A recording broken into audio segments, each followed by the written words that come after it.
What's going on, everybody? What's going on? Welcome to another night, Friday Night Sports Talk.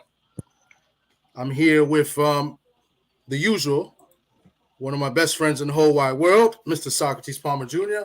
And today we have a special guest. We have a living legend, a New Bronx, New York legend, Rich Mancuso. And my friend Sock will have the privilege of doing the introduction and giving a brief bio real quick of Mr. Mancuso.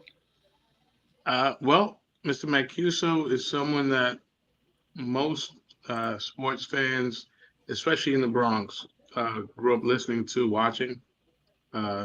Someone who brought wrestling to the mainstream on the biggest and the first all sports radio platform, 66 WFAN, with his show, with his segment with Jody Mack. Mr. Rich Mancuso is versatile in all sports, pioneer, and someone that I'm proud to say is a friend. Mr. Mancuso, welcome to our show. Well, Socrates and Thomas, thank you very much. A pleasure to be here. Great to see another show and familiar faces doing a program such as you do. And congratulations on getting it started. Glad to help. And by the way, guys, let me clarify right away. You don't need to call me Mr. Mancuso. Okay. I know you're being polite and respectful. You can call me Rich. Some people call me Dick. That's fine too. And the other thing is, what is it with people call me a legend? I am not a legend. It's nice to have that tag on me, but no, long time is more like it. There are more legends in this business that deserve that tab better than me. But it's nice, but I'm not a legend, though I've been around a long time. But whatever, I'm here. Let's go. Let's keep it in the ring, as I say.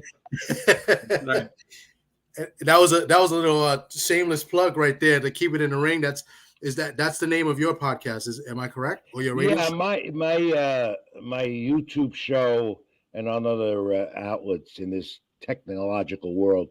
We're re-upping it again next week, and I don't know if it's going to be Tuesday or Wednesday night on social media, which I'll give out later when we end this. It's keep it in the ring. It'll be boxing, wrestling, MMA, and if I have to throw sports in there, I will also. You know, the thing is, guys, and you'll know this and you'll learn. You've been in this business like me is this long, and you do this, you have fun for it more than and hope you can make a little money out of it. And keep your supporters and fans informed, and maybe more will join and come on the bandwagon. It's not easy to do, and sometimes you could do it for a week, 2 weeks, 3 weeks, maybe a month, 2 months, whatever. It doesn't last. It's not like being on real TV, but you give it a shot, and that's what I keep doing. It keeps me busy, keeps me active, keeps me young, keeps me talking to guys like you. So I enjoy it. And because I'm at the tail end of my career. Let's face it, I'm an old man. You guys are younger. You're the future, not me. Sock's the future. Sock has all the plugs here. Sock knows everybody, and he knows everyone and everybody. But correct me if I'm wrong. This beautiful world that we live in 2023, YouTube, the internet, it has leveled the playing field, right? I mean, now anyone can get their opinion across, and it can be heard throughout the masses. You know, we're no longer, sending our resumes to WFAN or CBS or ABC or whatever. You know, the entire world is our platform. So since you've been covering sport, when did you begin covering sports, Rich? It's 42 years now. So you got to go back to maybe 1980, 1979 when I started this venture. And then we started with a typewriter and the old telephone and a fax machine. And, that was at that time you had to do it that way or you couldn't do it any other way. And when I ask people today, young people in the younger generation, they don't even know what a typewriter is. They don't even know what a rotary phone was like, or a fax machine. But that's how we did it, dictating stories over the phone on deadline from the ballpark press boxes. That's how you get really kicked in the butt to get into this business and how to do it. Today, Socrates, as you just mentioned, It's a totally different dimension.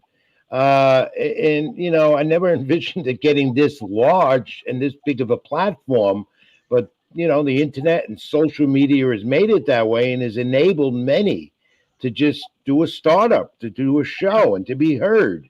Now, do I accept that? Obviously, I do and I don't. I don't accept it with the fact that you have a lot of inexperience going in doing this and giving false information and also trying to become superstars in 1 minute. On the other hand, you do have some that are very talented and should be commended what they're doing with viable sources and have a definite credibility to be in the industry, in the business that I'm in and that you guys are in right now. But overall, I don't like it. I rather it be like it was, where you depended on reading a newspaper every day and even going by the Associated Press, which another outlet, National Water Service, that I worked for at one time, where the information is available, where it comes out. But unfortunately, technology has taken over. It's made things a little easier. And I will admit this, guys, it's made my job easier because it's so much easier to get out the information with social media, that being X, formerly Twitter, Facebook, Instagram, whatever it is. I don't know. There's so many of them. Those are the main three I'm on. But also the fact that you can get the job done easier if you have no crashes, if you have no glitches. And that happens with technical stuff. And with me, I'm amazed at how I do it because I'm old school. Socrates knows that. I am old school. This is all new that I had to learn and adapt to. And here we are. I'm still doing it. How much longer, I don't know. But there's been a definite change, and it's been significant in many ways. And it's also been very bad in other ways. So there we're at, You're a lifer, Rich. I think you're going to be around as long as you want to be around. Wow. What was the first big assignment that you remember covering, and how did you get into this? Yeah. Well, to answer your first part of that question, Socrates, I can't remember, but I think the first major event I did, first of all, I started covering high school sports, which is how you broke in the business. You did it that way. Yeah. You did neighborhood stuff. Here in the Bronx, I had the Bronx Press Review, and then the Bronx News for so many years before that folded. So high school sports. And then I think the first major interview might have been with Reggie Jackson at Yankee Stadium as a rookie Cub reporter, who was very arrogant to me, by the way, and still is. And in fact, he had a bat in his hand. He almost pointed it up because I asked him a dumb question. It's going to be in a book that hopefully I'll finish eventually. Reggie really got antagonized. I antagonized it because I said, "Why are you in a slump?" Well, that was a stupid question. Years later, I look at that. You don't ask a player a question like that. Why are you in a slump? He had a bat in his hand, Yankee Stadium, and it practically looked like he was going to come after me. That I ran into the dugout and out of the ballpark because I was petrified. And, I was a rookie Cub reporter. And at that time, I was with the Bronx paper, and I was also stringing a little bit for, I believe, the Daily News, because I've done the whole circuit here in New York. And I had to tell the editors that I couldn't stay there. I was intimidated. I was really petrified because I thought the guy was going to come after me and sucker punch me with a punch. But years later at Yankee Stadium, he remembers the face. And then he spills coffee on my lap sitting in the old Yankee Stadium press box above me. Okay? And didn't apologize. And so I gave him a scared look and said, "Hey, Reggie," I told him this, and it's a true story. "I'm not that rookie kid no more. And you should be man enough to apologize what you just did. I don't care that the coffee didn't spill, but if that was hot, I would have been burned. And you just didn't give a damn, did you?" And I walked away. Reggie is an arrogant guy. He really is. I mean, he might have mellowed out in his older age now, but he's always been an arrogant individual. And you can ask guys in the media; they'll tell you the same thing. So go ahead, Socrates. What was the other point of your question? What was the first event you covered? But just take it back. You're a Bronx native. Yeah. Where'd you grow up? I grew up in Belmont, Bronx sites. Little Italy, which was Little Italy, Belmont in the Bronx. Okay. and I've been in the Bronx most of my life. Okay. And I just had a niche for doing this stuff. I was around sports then as a youngster, had the ability to write. I always wanted to be a teacher. That's what I first thought I'd do, and I did. I've done that in between all this, but just I just got a niche for it. And just hanging around the boxing gyms and baseball diamonds and get my break and locally, and then moved up one notch after another. Worked a little bit in Arizona and Vegas and Florida. It's taken me all over the place. One thing I got to say, the business has been good to me in a lot of respects. And the fact that I'm doing something that so many others wish they could do and are not doing it, and to be a viable member of the media, which is another important part of it. Won awards doing what I've done, being recognized, which is nice. But also the fact that you could be out there and giving your express yourself and let people hear your opinion, whether it's good or bad. You take it the way it is. You get the good and the bad. But I've never really left the Bronx, guys. I've always been here, except for the times that I've worked out of town. And first big event I've covered, that was, maybe the Yankees, just going into Yankee Stadium and covering the team then with Reggie and later on. And then moving on, and I've done Super Bowls, World Series. I've done numerous championship fights. Boxing's my thing, as you all know. So I've covered it all. I've done it all. I've just about done it all. And it's been rewarding. And now it's just not the same because of the newbies in the business and the way the business has changed, which leads me a little disflavor in my mouth, which makes me want to just walk away. But you know what? I eat, drink, and sleep sports in this business 24/7. And now with social media, it's very difficult to get away from it. I feel lost when I'm not near it. So, God willing, and with the good Lord's hands, if He keeps me strong and healthy, I'll continue to do this, even if it's just a part-time basis, which I'm trying to reduce to now, as long as I can, until my body says I can't do it no more. But I don't see it being a full-time venture very much longer, though, because it's taken a lot out of me. I've gotten older. You can see it. So I don't look my age. Nobody takes me for my age. Well, so with that being said, how do you feel about, tomorrow is the end of Showtime in boxing? Oh, yeah. Yeah, that's sad. That was coming. We knew about it. We just didn't know when.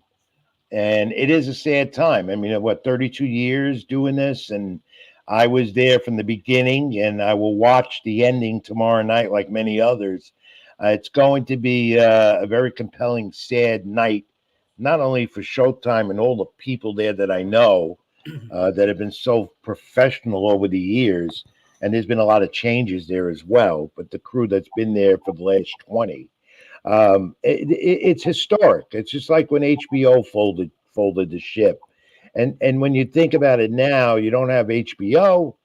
They've been done for 6-7 years now. Now Showtime, after such a long reign and successful reign it was, and now we have to go to streaming services. But Showtime did what HBO was doing, and they were competing with each other, and then took over, put on some great fights for the boxing fans, gave us boxing, kept it flowing, and they kept their word. They did it. Unfortunately, they put a lot of money into it. CBS Paramount obviously saw a loss. Demographics have changed with the boxing viewing audience, as well as the ratings, and not as good as we once had it. As though as boxing looks like it's on a revival and doing real well. It's not. And that could be attributed to maybe competition, maybe not enough of the big name fighters. And I could agree with that. But losing Showtime is a loss for the sport. It really is. Even if they're going to go to Amazon Prime. There's another example now. There's not going to be as many fights that you're going to see, and you're going to have to pay for it because you have to be an Amazon Prime member, of which I'm not. And they'll do a few pay-per-views instead of the many they've been, and pay-per-view might have ruined them. But a lot of money goes into putting on a pay-per-view big-time boxing event. And when you're not getting the profit back, you're losing money. And that's what I think also attributed to Showtime closing the door. Big loss for the sport. The fighters will move on if they're not fighting for the PBC. The PBC, fortunately, will keep all those fighters active, if not on Amazon Prime, somewhere else. They're going to have to. They're under contract with them, and they're going to have to find a home for them, and they will. Well, I don't know what the budget or what the deal was with Amazon, but it sounds like either fighters are going to have to be more active, or fighters may need to look at other promotions. I don't know if PBC can hold on to all their. Well, what they're going to have to do is they're going to have to put those fighters on other promoters' cards. Mm-hmm. Now, because Amazon Prime is going to be the main outlet, and you're not going to have these fighters fighting on non-televised shows. They're not going to do that. Mm-hmm. So I would think that finally Bob Arum and Top Rank will wake up. It might be good for the sport where the two could work together. And I'm sure the Zone will add a few of these events. I've heard things too in the last couple of weeks that the Zone, which seems to be now the leader in boxing television, streaming, of course, that the Zone might take on a few, and they may do shows at the PBC, and the Zone will take them on as well. And there's room for that with them because they seem to be taking on every boxing promoter around the world right now. Mm-hmm. So those fighters will fight. They may not get the fights they want as often as they want, but they will fight because the PBC has them under contract and there's an obligation to have them active, and they will be, even if some of them only fight 2 times a year, the champions, the major names, but they will find a home for all these fighters. That's what I've been told. Well, I think Wilder, I'm sorry, Wilder's with Matchroom now. At least he's got a 3-fight deal, so I don't think he's technically a PBC anymore. Yeah, I think that's under Matchroom. That's a Matchroom on Saudi Arabia. I don't know how that works, but that's not a PBC. He's under their banner for 3 fights. Right. And they just announced, well, sort of, I don't know how legit is it, that if both Wilder and Joshua win next week, that they're supposed to fight in March. Yeah, that's a long time coming fight, and they will do that. They will do that in the new year. Not right away, but it'll happen, assuming the two of them win next weekend in Saudi Arabia, which is also taking a major piece of the action out of the United States because they got the money. Yeah. Those princes and kings got the money, and the promoters go where the money is. Even Bob Arum with Top Rank in the ESPN deal loves doing and working with those guys, just like the WWE does over there now. That's where the action is because there's a lot of money. Those princes and kings in Saudi Arabia put a lot of money out, pay these promoters and the networks. We want you here, so they go there, and that's why you're not getting what you want here. Especially in New York, where we had Madison Square Garden. Look, when I worked the business, and that was in boxing, my first boxing events were covering fights at the Old Fell Forum, which is now the Hulu Theater adjacent to the Garden there. Every 2 weeks, there was a show, and I was a part of that beat, and we did that every 2 weeks. That's no more. No more. New York is like a dead spot for boxing. Occasionally, you're going to get a show now in the Garden. The Barclays Center, nothing. I think they're done with boxing. It seems like that completely. And what you get is the club promoter. You have shows that are not in the main arena, but like at Sony Hall, and you get all of that to keep the young fighters active. That's what you're doing. But that's not the Mecca. That's not what the Mecca now to me is not only Las Vegas, but in Saudi Arabia. But to have major fights in Saudi Arabia, denying the American boxing fan an opportunity to go there, and then you're going to have to pay for it most likely on pay-per-view, which is also, I believe, killing the industry. Too many boxing pay-per-view events. Yes. How much can you charge a fan every month, every 2 shows, or too many? And that's what killed, I think, Showtime, too, attributed to Showtime's demise. Because they were doing just too many pay-per-view shows, just shelling out $74 or more. You can't do that to the American public. You can't do that to the consumer. I think a lot of that killed them as well.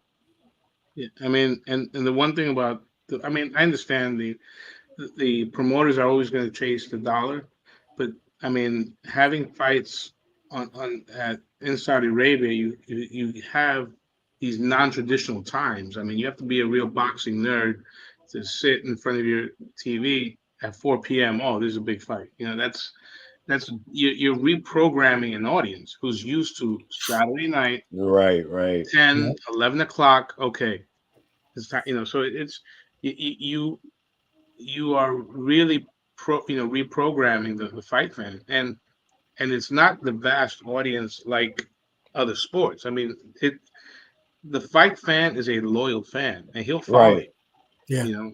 But the right. real dollar is when you're able to attract the guy that's the casual or even the crossover into the female demographic, Hmm. um, kind of like what you got when Tank and Ryan fought, right? Yeah. You tapped into a different uh You're getting the novice boxing fan, as I exactly. say, and what's also hurting is when you have 2, 3 shows at the same time. I Oh, mean, that's not fair. And you're no. getting that again tomorrow night on the Showtime finale and the Zone with a damn good featherweight title fight with Gonzalez and Edwards from Arizona. You get back to back boxing shows almost every week, The and last one's I the same thing. yeah, and you're Yeah. getting too much of that, and that's the competition. I mean, and it's not Makes no sense. fair. No. You want to draw fans. You don't want you want your the boxing fan wants to see the premier fighters, and you Hmm. can't watch those 2 or 4 premier fighters or more on the same night. With back to shows that are running simultaneously. Yeah. It's ridiculous, and it's a continuing trend now, and not enough much attention is being paid to that. The boxing fan is getting robbed because of that, because you cannot see that fighter you want to see, or you have to watch 2 shows at the same time. Look, I do it, and it's difficult because you want to put your focus on what's going on in the ring, and you got to watch 2 fights at the same time. Right. I mean, you can't do that. I mean, it's like watching 2 baseball games at the same time. Hmm. You I mean, can't do that. It's tough. Yeah. I mean, Even with the the NFL, multi-screen. the NFL can do it because they're the NFL. I mean, Right, yeah, right. But yeah, boxing only comes it's around every different. so often, and every so Exactly. often you'll get a mega fight. And when you have 2 mega fights on the same night, Yeah. or 2 major shows on the same night, it's robbing the boxing fan. Right. Other sports fans are not interested. They're only in for the Ryan Garcias and the Canelo Alvarez and all that stuff. But if you're a boxing purist like me, like Socrates, and maybe you, Thomas, or anyone else, you got to feel robbed when that happens, and Yeah. it keeps going on continuously, and it stinks. It sucks. But the Yeah. promoters don't care because you know why? They're getting the almighty dollar. They don't Yeah. give a shit, But the fans do, and the fans' word means nothing. It never has, and never will. It doesn't, and it's always, and it's like that when we want to see fights. Certain fighters fight. Certain guys, and they don't give us. No, The fights that we want. You no, know? Or at least not when they're supposed to happen. no. I Yeah. mean, you could take a look at. The only one I could say that came to fruition was this year, where Ryan Garcia and Javante Davis. I mean, they've been talking about it, but it happened pretty fast, and it occurred. Mm. But yeah, I mean, by the time all the hype, and they talk about it for 2 years, and 2 years later, it's a long time coming, but you really lose an interest. Get it done. Yeah. But you're starting to see movement there where fights are being made more often now, and they're going to be because you have more of the space, because the promoters know that this has to be done. And a lot of it is not just the promoters, it's the fighters being stubborn egomaniacs. I gotta get this, like this. You know, Putting a boxing promotion together is not easy. I would never want to be a promoter because fans don't realize it's not just putting 2 fighters in the ring. There's a lot goes on. Forget about the press conferences and all that stuff. And a lot of those are a waste of time as well. That's all for show and tell and all the fracases that develop. It's putting the money together, the securing the venue, the TV rights, and just putting the purchase together. A lot of these fighters are very stubborn about. I got a 60% split. You get 40. I get a portion of the pay-per-view revenue. This much. You don't get that much. I mean, that's why we never saw Joshua and Fury get it together because of that. That was a major obstacle to that fight. We may never see that fight, and I really don't care if they do or not. But a lot of it comes down to that, the money and who gets a share of this and that. And by the time the year goes by and it flies by, you don't have the fight, and then you lose interest because someone else is moving up the ladder. And you're seeing that more often, where a lot of young fighters are becoming instant superstars fast because they want to fight. They don't care how much they're getting, okay? And they know that they're pay-per-view commodities, so they're going to be out there, and the promoters want that. Yeah. Rich, one thing that's positive about today's world that we live in, I'm sure you dealt with this. Whenever you wanted to interact with a fighter, you have to go through like a press agent, right? Oh, yeah. Okay. Ed Brophy, Bob Trieger, you name, we could go on. Yeah. Now, fighters with social media, you have direct access with them. The other thing, they're self-promoting, so I do like a lot of the world that we live in now. But at the same time, today's world is a short attention span. Yes. So I think it may force, and I'm optimistic that we will get these big fights happening faster as opposed to marinating. Like for example, Joshua Wilder should have probably happened 3-4 years ago. I think before that, it should have been like 2018. You're right, right. That's when they were negotiating. I think we're going to trend in the positive. I think. Yeah. Well, I think a lot of it is, Socrates. You bring up a point. To get access to the fighters is not easy, and even when you cover a fight show, and it's not just with boxing; it's with all sports. What I have found out, with exception of the MLS with soccer, which I cover as well, it was much easier. Getting access to a fighter or a ball player is never. It's never been so difficult. It's difficult. I've never seen it so difficult. It's an arduous task to get to them. And a lot of times you have to go through a third party to get a one-on-one. Yeah. One-on-one, because what they're looking for is more the bloggers and the YouTubers and all those camera guys. They're looking at social media numbers. Right. As opposed to legitimacy of reporting, as I look at it. So a guy like me, I have to depend on my contacts and who I know to get who I want.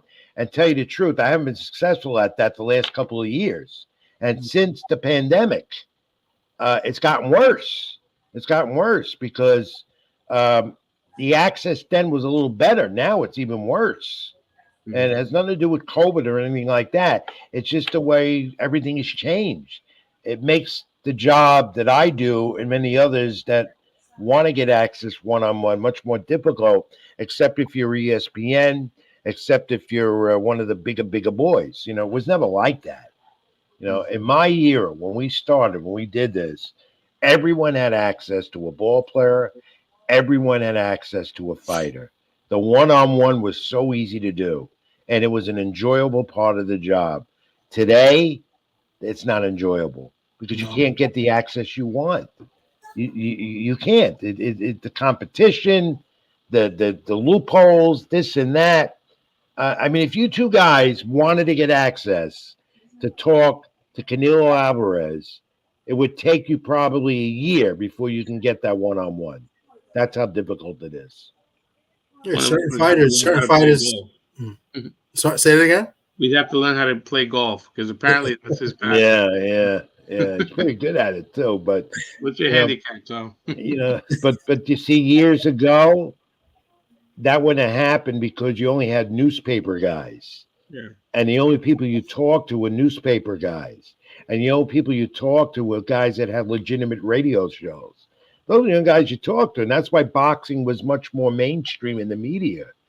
My time, back page headlines when Muhammad Ali fought in Madison Square Garden, New York. Well, Back page. It was a headline. The Daily News, do they have a No, no? The no, Post. none of them do. None of them do. Tom and I grew up with Michael Katz on doing the boxing. Mike Marley. My colleagues, the late Mike Marley and I used to sit at ringside. Bert Sugar, the late Bert Sugar, was my mentor. Nope. And we were a gang at one time.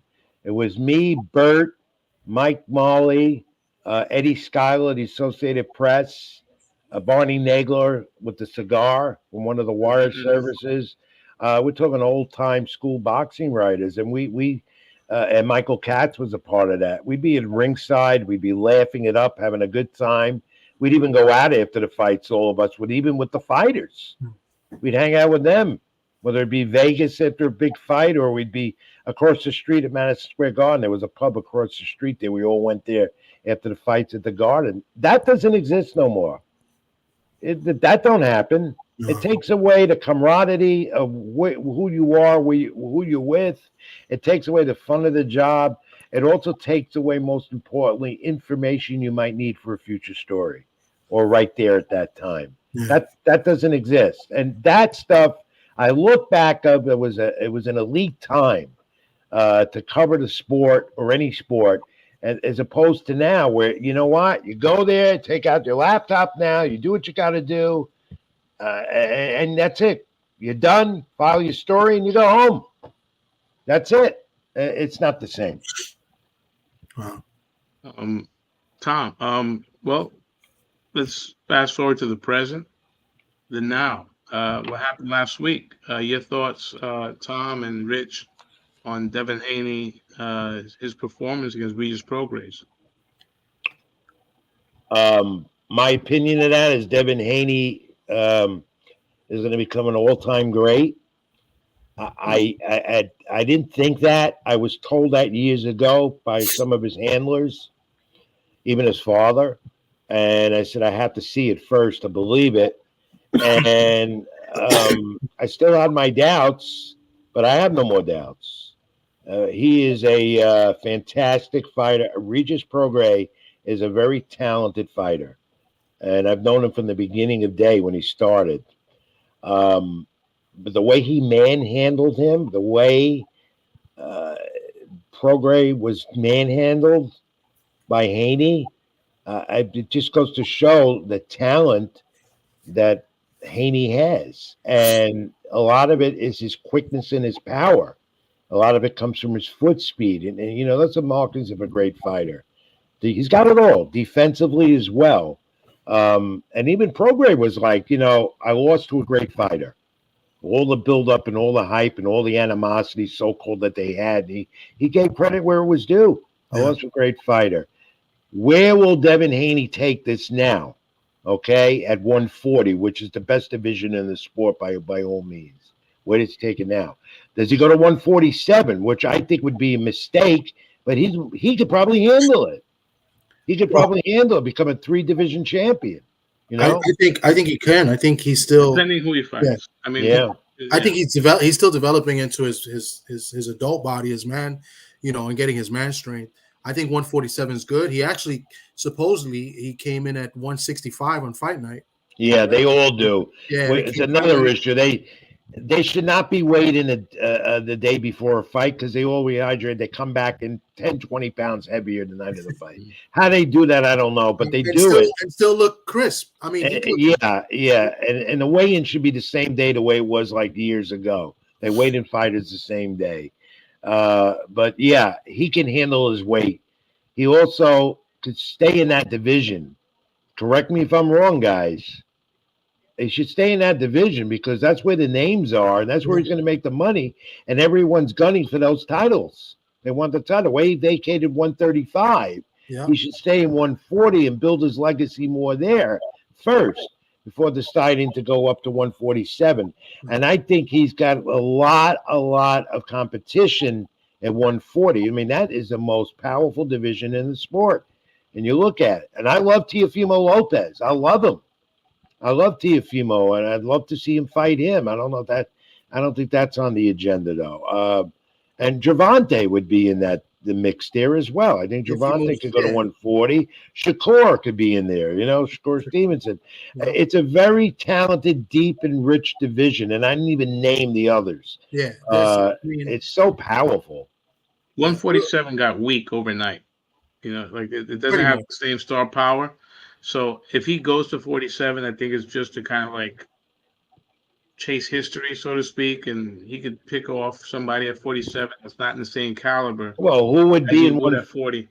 Right, and then if you're talking like a year from now, I don't think he's going to do it in the new year, but like let's say he does it a year from next, in 2025, 147 won't be as powerful because a lot of those guys will be out of that division as well. Except for Boots Ennis. That guy, Jaron Boots Ennis, to me, is the future of 147. I think so. And Virgil Ortiz has a shot at that, but he's always getting hurt or inactive. Well, he went up. I don't think he can handle the weight. I think that's he went to 54. He went to 154, 54. Which is another great division, by the way. 154. Yeah, a good point.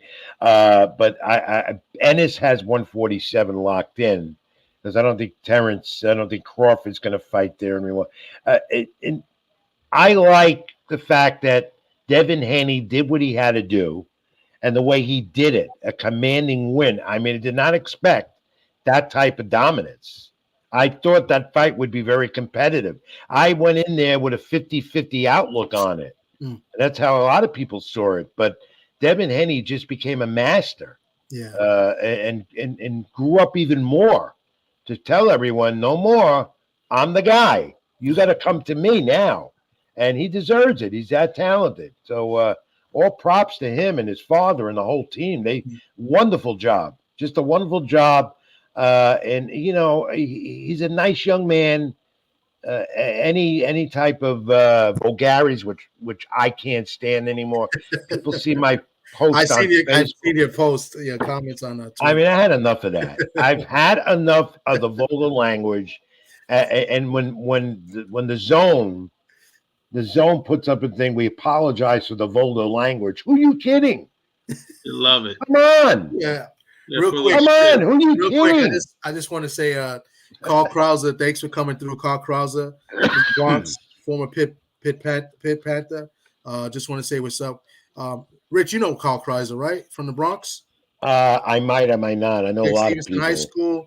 And do I owe money? No, he played basketball. He was really good. He played for the Pit Panthers.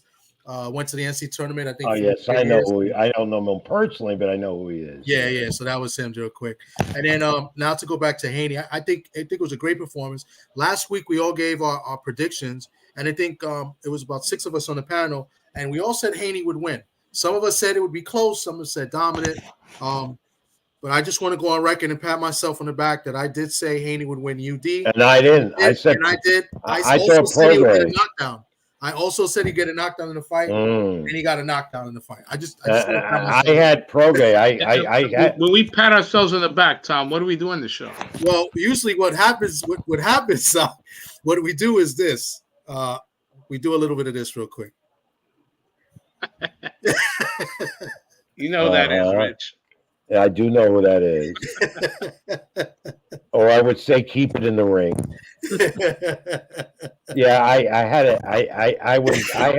I thought Regis was going to win the fight, but boy, was I mistaken, But it could have been a 50-50 fight as well, but not that way. Not that way. And he broke a record in that fight. Yeah. For punches landed. It was the second. I think it outbeat Shakur Stevenson's fight. Yeah. The punch stats, what was it, Socrates? 9 landed in 12 rounds. Was it something like that? No, it was like 36. 36. Yeah. I'll check it again because I reported on this last week. I almost positive it was 36 punches. It was what a I don't even think Regis could believe what he did because he couldn't connect. He wasn't able to. That's Devin Haney's speed, his power. And his footwork. Haney not known for power. He looked pretty strong. Not only the No. knockdown, he hurt Haney a couple. He hurt Prograis a couple times. He He had a did, problem. yeah. Had a little chicken dance. Yeah. at one And point. guys, you could see that coming in the Speed is first power. round, that was going to be the story of this fight. Mhm. That first round, Prograis looked like he was in another, that he didn't belong there. After the He third threw round, right away in you the couldn't turn first your TV round. on. No. In the Yeah, first there was no round, way. I saw that coming, and I couldn't believe what I was seeing. And it certainly wasn't Marvin Hagel, Tommy Hearns, and Duran Leonard, and all those guys I covered back in the '80s.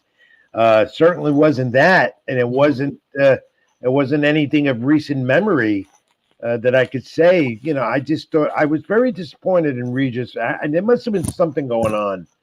Because, and he won't say, because I know Regis. I know how Regis is. He could say what he says, but he's not going to tell you the whole thing.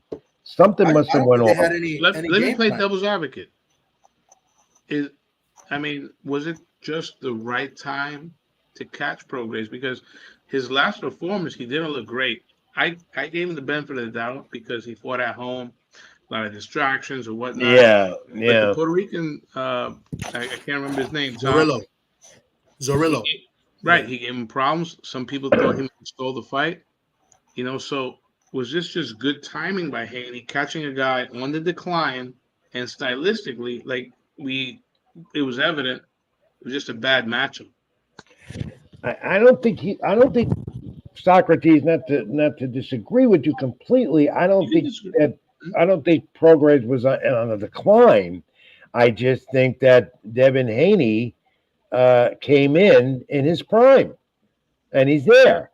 And we finally got to see what he is capable of doing, and sent that message to the rest of the 140-pound division. Look, I'm at 135.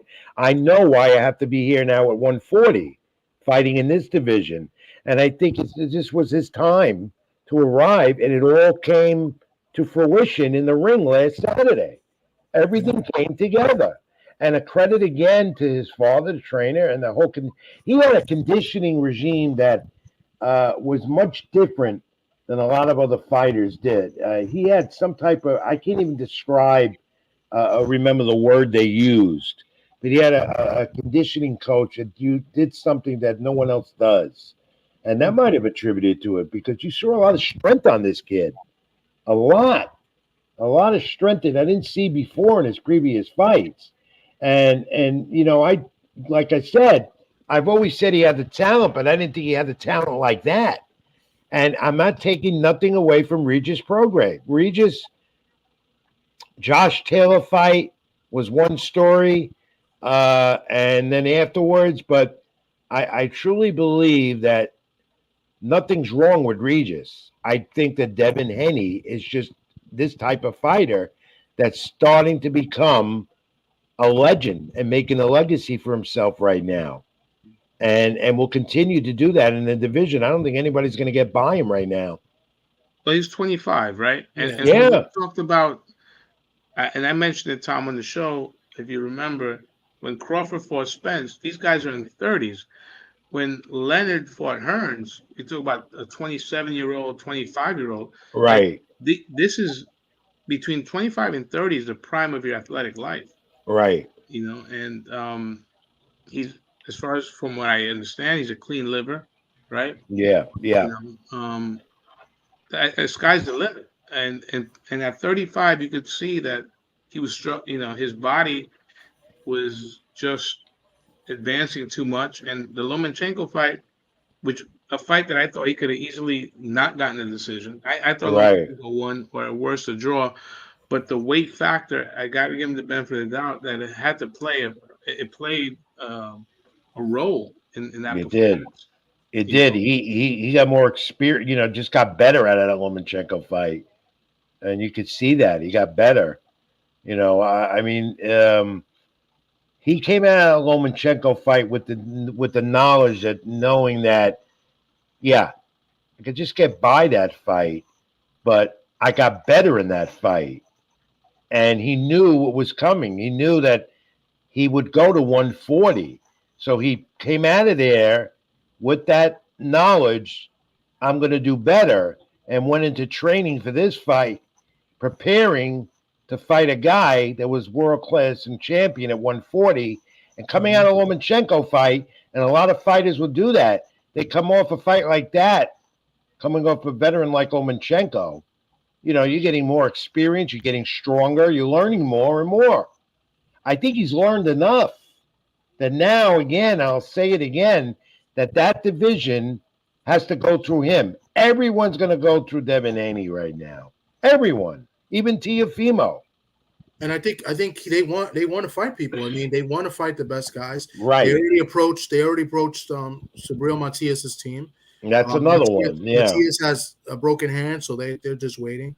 Teofimo's already got a fight lined up. He's going to fight Jermaine Ortiz in February. Right. So maybe after that, and then the other champ you have Rolly. Yeah. Well, he said he doesn't. He doesn't have anyone right now. He's not preparing for anything. He's just having a good time. Yeah. But he's going to have to get in the ring and defend his title sooner or later. Yeah. Because you don't know what's going to. He's an example of a guy that has a lot of talent but doesn't use it properly. And I think a lot of that is psychological. The way he conducts himself. I think he has some screws loose in his head. Oh yeah. But very talented. Yeah. He's very, very talented. He's awkward. Yeah. And he's strong. He's a strong fighter. Yeah, he is. But I don't know where he's going, what he's going to do. He was on social media today, and he was at the WBA convention in Orlando, in Florida. He didn't want to fight. He says he's just taking it easy right now. Sooner or later, he's got to get back in the ring. So I expect at some point in the next month that you'll hear more about him. And I think Haney, his father's good for him. His father takes care of him. Obviously, it's his father, right? And they're looking for the big fights. I don't think if they don't get a fight at 140, I think they'll take a shot at somebody at 147. I think. Yeah, they want to do that. And I think it's a risk, but I think he should stay at 140 because that's where the money's at for him, and that's where the names are for him. And then he could work his way up. He wants to become a 3-division champion, 147. After that, I don't know if he go beyond 147. But right now, he stays at 140. That's how I look at it. I agree. I think the big fights there, yeah. Guys agree with me, but he needed a performance like last week to legitimize himself.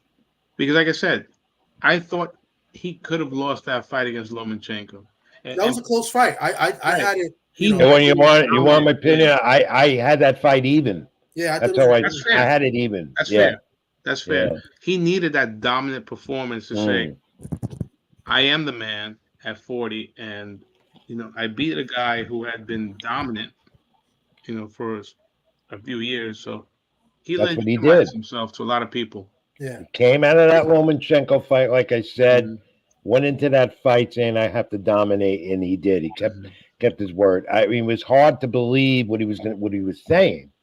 And again, I'm still befuddled at how Regis handled that fight, that he let him dominate him like that. Because I didn't think it was going to be that bad. That bad. It was on my card. It was a shutout. He won one round on my card. I had a shutout too. Yeah, at the 12th round, I gave Regis the last round. Yeah, but he didn't land. That was the most punches that Regis threw, but he didn't. I got a shutout. I didn't give him one round at all. I scored the first round even, and the last round to Regis because he could have easily packed it in. His corner was imploring him like, "You don't have to keep going." They were going to stop it. They were looking to stop it. Yeah, but he wasn't going to quit. No, he showed enough.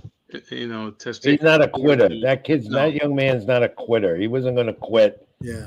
He knew he was gone. He knew it, but he wasn't going to quit.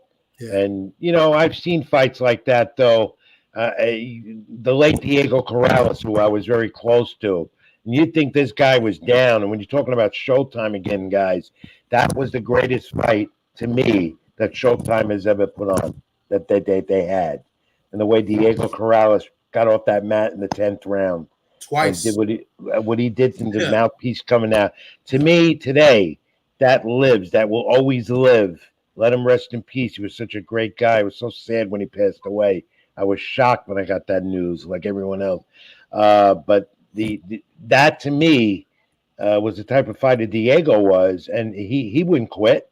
Yeah. He wouldn't quit. He didn't say the mouthpiece saved him. It might have, but he wasn't a quitter. Well, And neither, he got some extra time because I think he yeah, got knocked down twice in that. Was it he 10th did. round? It was an epic 10th round of boxing. You may Yeah, never see that again. It was just, except for Deontay Wilder and Tyson Fury. That was another epic battle, that was a heavyweight. good fight. Yeah. That was a great fight. Yeah. A good But, segue. Good yeah. segue into the next segment. I agree. When you think of Showtime boxing, as far as like that legendary night, that epic night, Castillo Corrales, May 7, 2005. Um, it was so good. It was almost corny. You had Goosen, Joe Goosen putting in the mouthpiece saying you got to get him, Yeah. and he just flipped that switch and he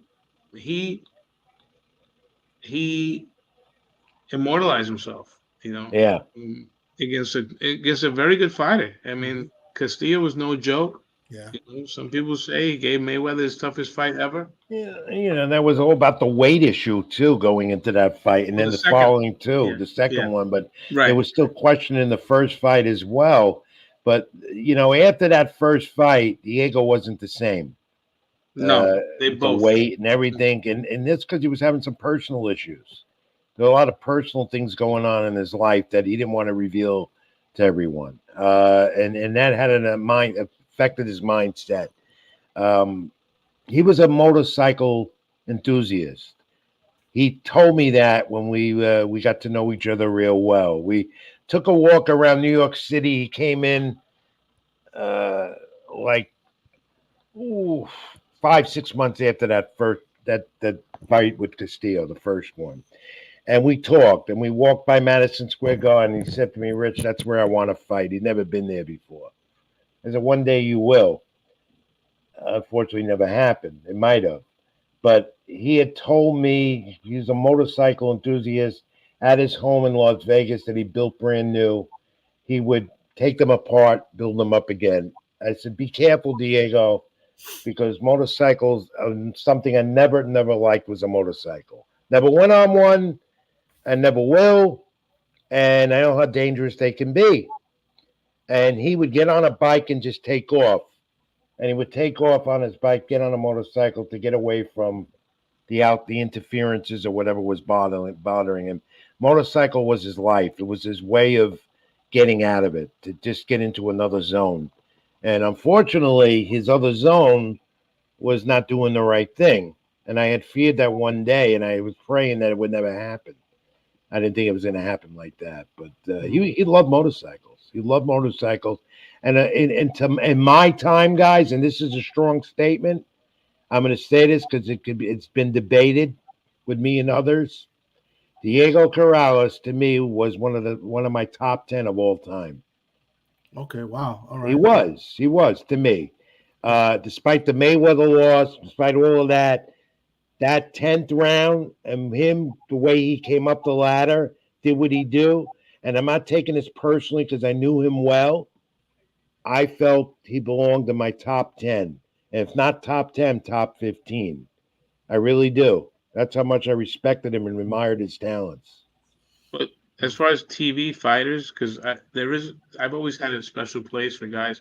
As far as good TV watch, Diego Corrales is in that same category as Yeah. Arturo Gatti, Bobby Chacon, like Oh, guys that yeah. that left it all in the ring. And I'm glad that Diego Corrales is getting his just due. He's In the inducted Hall of to the Hall of Fame. Fame. Yeah. Um, you Well know, deserved. There's a lot of well others that I deserved. know going. The late Nick Charles is going in as well. It was Oh, another great man! great I friend love of Nick mine Charles. That was and so I usually don't go up there that much, but I'm gonna have to go up there that day. Can of soda. I'm gonna have to go. I don't know if they're still up on YouTube. Tom, Nick Charles, before he passed away, Nick Charles, a former Showbox analyst, and before that, the lead sportsman on CNN. He, one of the first people to ever send me an email on an article that I wrote was Nick Charles. Yep, that was him. That's That him. was him. Wow. Yep. This is I go by this because my daughter's going to be 14 in February. So he sent it to me about 2010, and my ex at the time was going into labor. I read an email that he sent me, and it was so special, and I still have it in my inbox, and I always remember that. But what I was saying, it was on YouTube at one point when he had been diagnosed with cancer. He was recording messages for his daughter for her to Yeah. read. For her to see every year on on her birthday. So he could remember, so she could remember him and who he was. Yeah, he recorded various messages like, Right. "Hey, I don't remember her name. This is Dad, and it's Right. 2012." Whatever. I mean, Nick Charles, a, a great man. And you talk about gentlemen. You talk about a guy that just was from the heart and a gentleman, and you don't see much of that today no more, especially in this business. That No, was Nick Charles, the late Nick Charles. Him and I developed a relationship. It just was funny how that happened. I had to do an interview him because he was doing a showbox show, and I was asked if I was pitched to do a piece on him, and I did. He read it, and I didn't get an email back. He called me and thanked me. And then we started to talk about restaurants, and then he talks about Arthur Avenue, my old neighborhood, and a restaurant that I frequent so much. I don't do it as much, but he'd go there all the time. Antonio's in the Arthur Avenue Little Italy section in the Bronx. And that opened the door with me and him because he'd always wanted to go to Antonio's with me.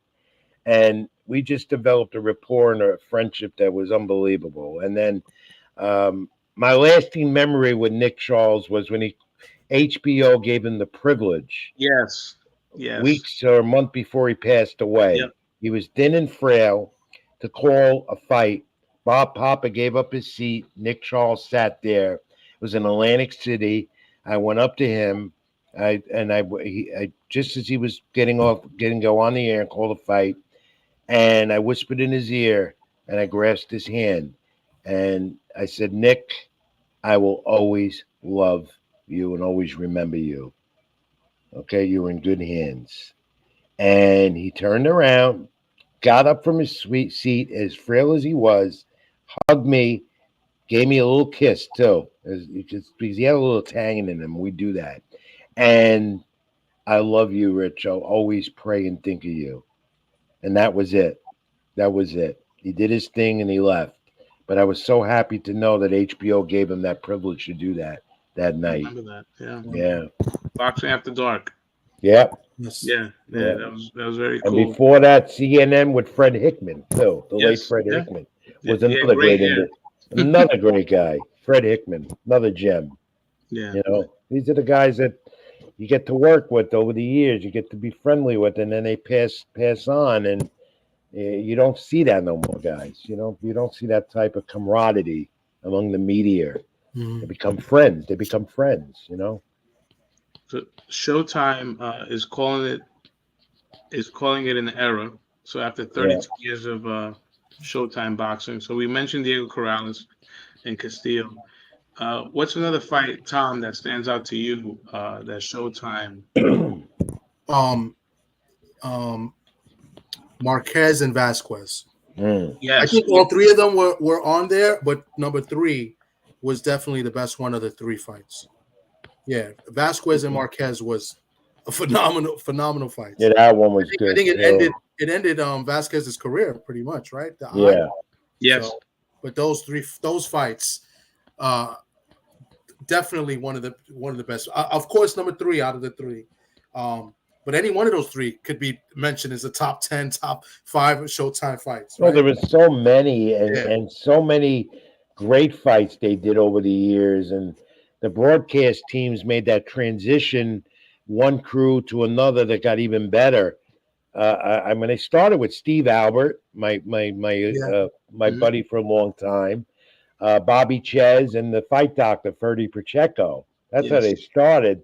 They were Yep. damn good, those three. Very. And then Ches got into some problems and was off. Steve Albert and Pacheco, and I forgot who became the third member at that time. And then they made that change, and it's been Morrow and then Paulie Malignaggi was there. But the team that they've had in place now for how many years, Socrates, with these three together? Al Bernstein's been there from the beginning. He's the third guy. Al Ber- Bernstein was there from the Bernstein came in after Pacheco. Bernstein, I always associate Bernstein from ESPN way back. beginning. You know, Right. you It was know, Bernstein, and then Adma Maris, who became a damn good analyst as well. And of mhm, course, Morrow, to me, is Mr. Excitement, Mamma Mia, Mamma that I mia. use when I broadcast, mhm. with his permission, of course. And I'm gonna miss that. Yeah. I'm I gonna think the miss that. Showbox guys of Oh, Barry Barry Tompkins, Hopkins and Raul Barry Marquez. Tompkins, and Raul Marquez are the Raul two Yeah. guys. Marquez, yeah, it's pretty Showbox was good. good too. After Nick Mhm. Charles, that transition, they Mhm. made that And change Steve as well. Farhood, our And, mutual friend. and Yeah, Steve Farhard, yeah, Hall of Famer. yeah. They're all Hall of Famers, all of them, Mhm. except Maris and Morrow, which will Mhm. eventually, I'm sure, they'll get in. Um, what I liked about Showtime, especially with Showbox became the HBO version almost of HBO After Dark, in a Mhm. way. Yeah. And Showbox developed a lot of fighters. When they went on Yeah, Showbox, then they good went on fights. bigger.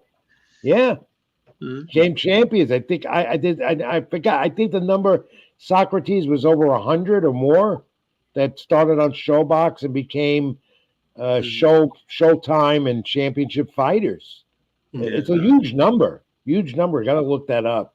But it was I an don't know who had the era. record. I believe Ishe Smith at one point Mhm. had the most appearances.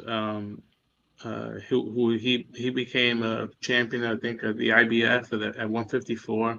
But Paulie Malignaggi, started on Showbox. Juan Guzman, Kermit So many. Cintron. I mean, Ricky Hatton, Ricky Hatton. the Yeah. hitman, Ricky Hatton, who became, who was Yeah. to America, through Showbox, and then became, obviously the matinee idol that he is in the UK. Um, It's it, it it sucks. it really does. Yeah. It does. And the streaming networks are taking over. But yeah, it tomorrow night on Showtime. What's the If main you're a event? boxing fan, you can't miss it What's the main because event, Tom? that's David Morrell David Morrell, is fighting Abeco, Abeco, yeah. right? So And what's then crazy there's is the undercard, you got the oh 240. Velasquez with the rematch.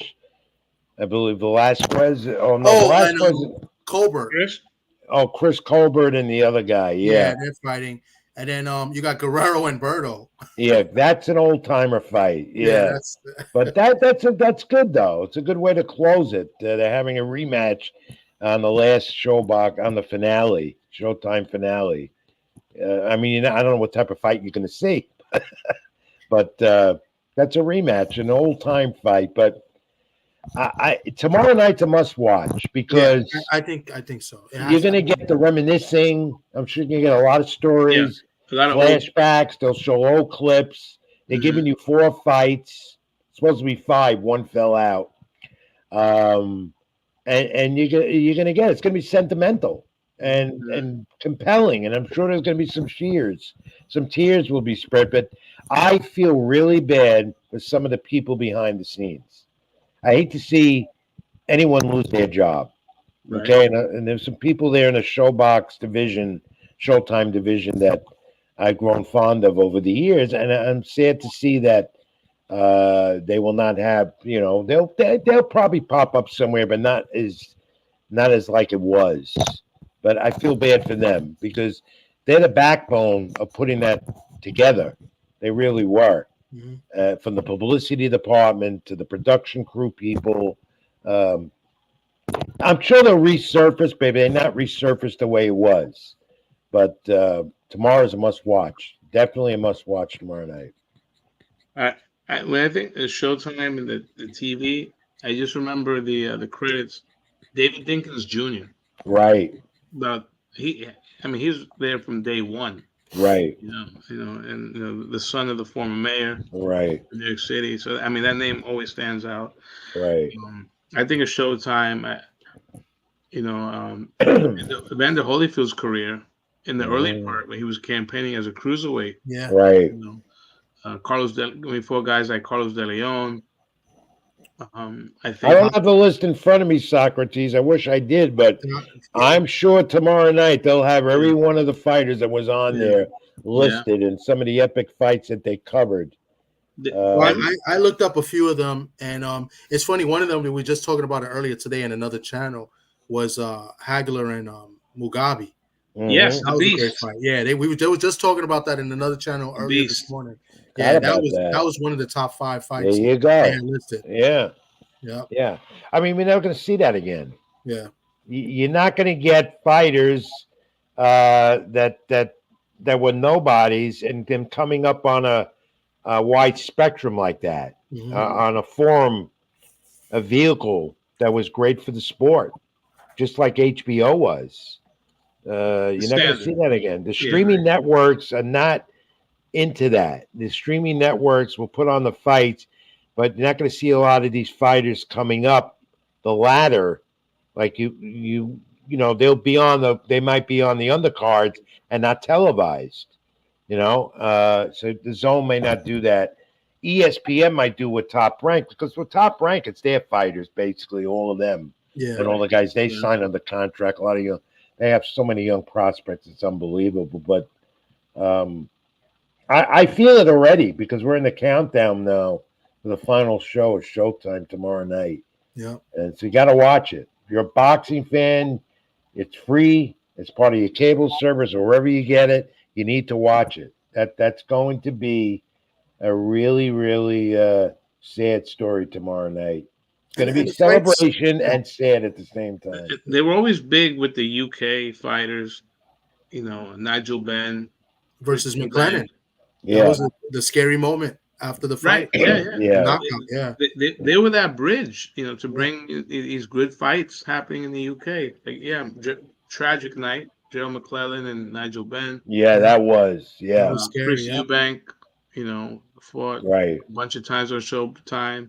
Barry McGuigan and Stevie Cruz was on Showtime. Like, I mean, just amazing. Jeff Finnick. The first fight with McLennan and Jackson. That was a crazy fight. Yeah. Yeah. I believe they fought twice with the first one. Yeah, I think Marquez was on there too. He fought on there numerous times. When HBO severed their relationship with Don King, I mean, Chavez fought on Showtime. The first Chavez Randall was monumental. Chavez's first loss. Yeah.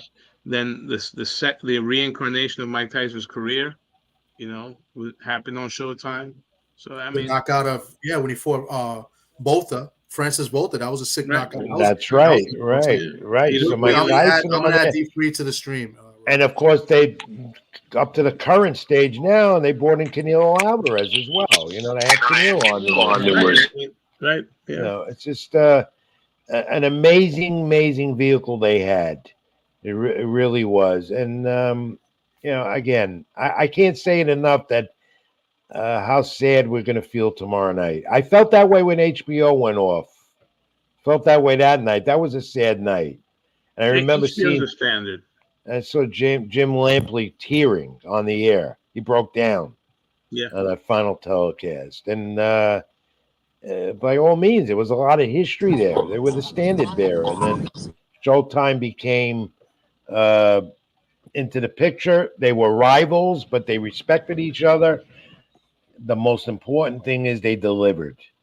And if it wasn't every week, and it seemed to be now almost every week, but they delivered. They got fighters the exposure that they needed, and they gave the fight fans what they wanted overall. No complaints.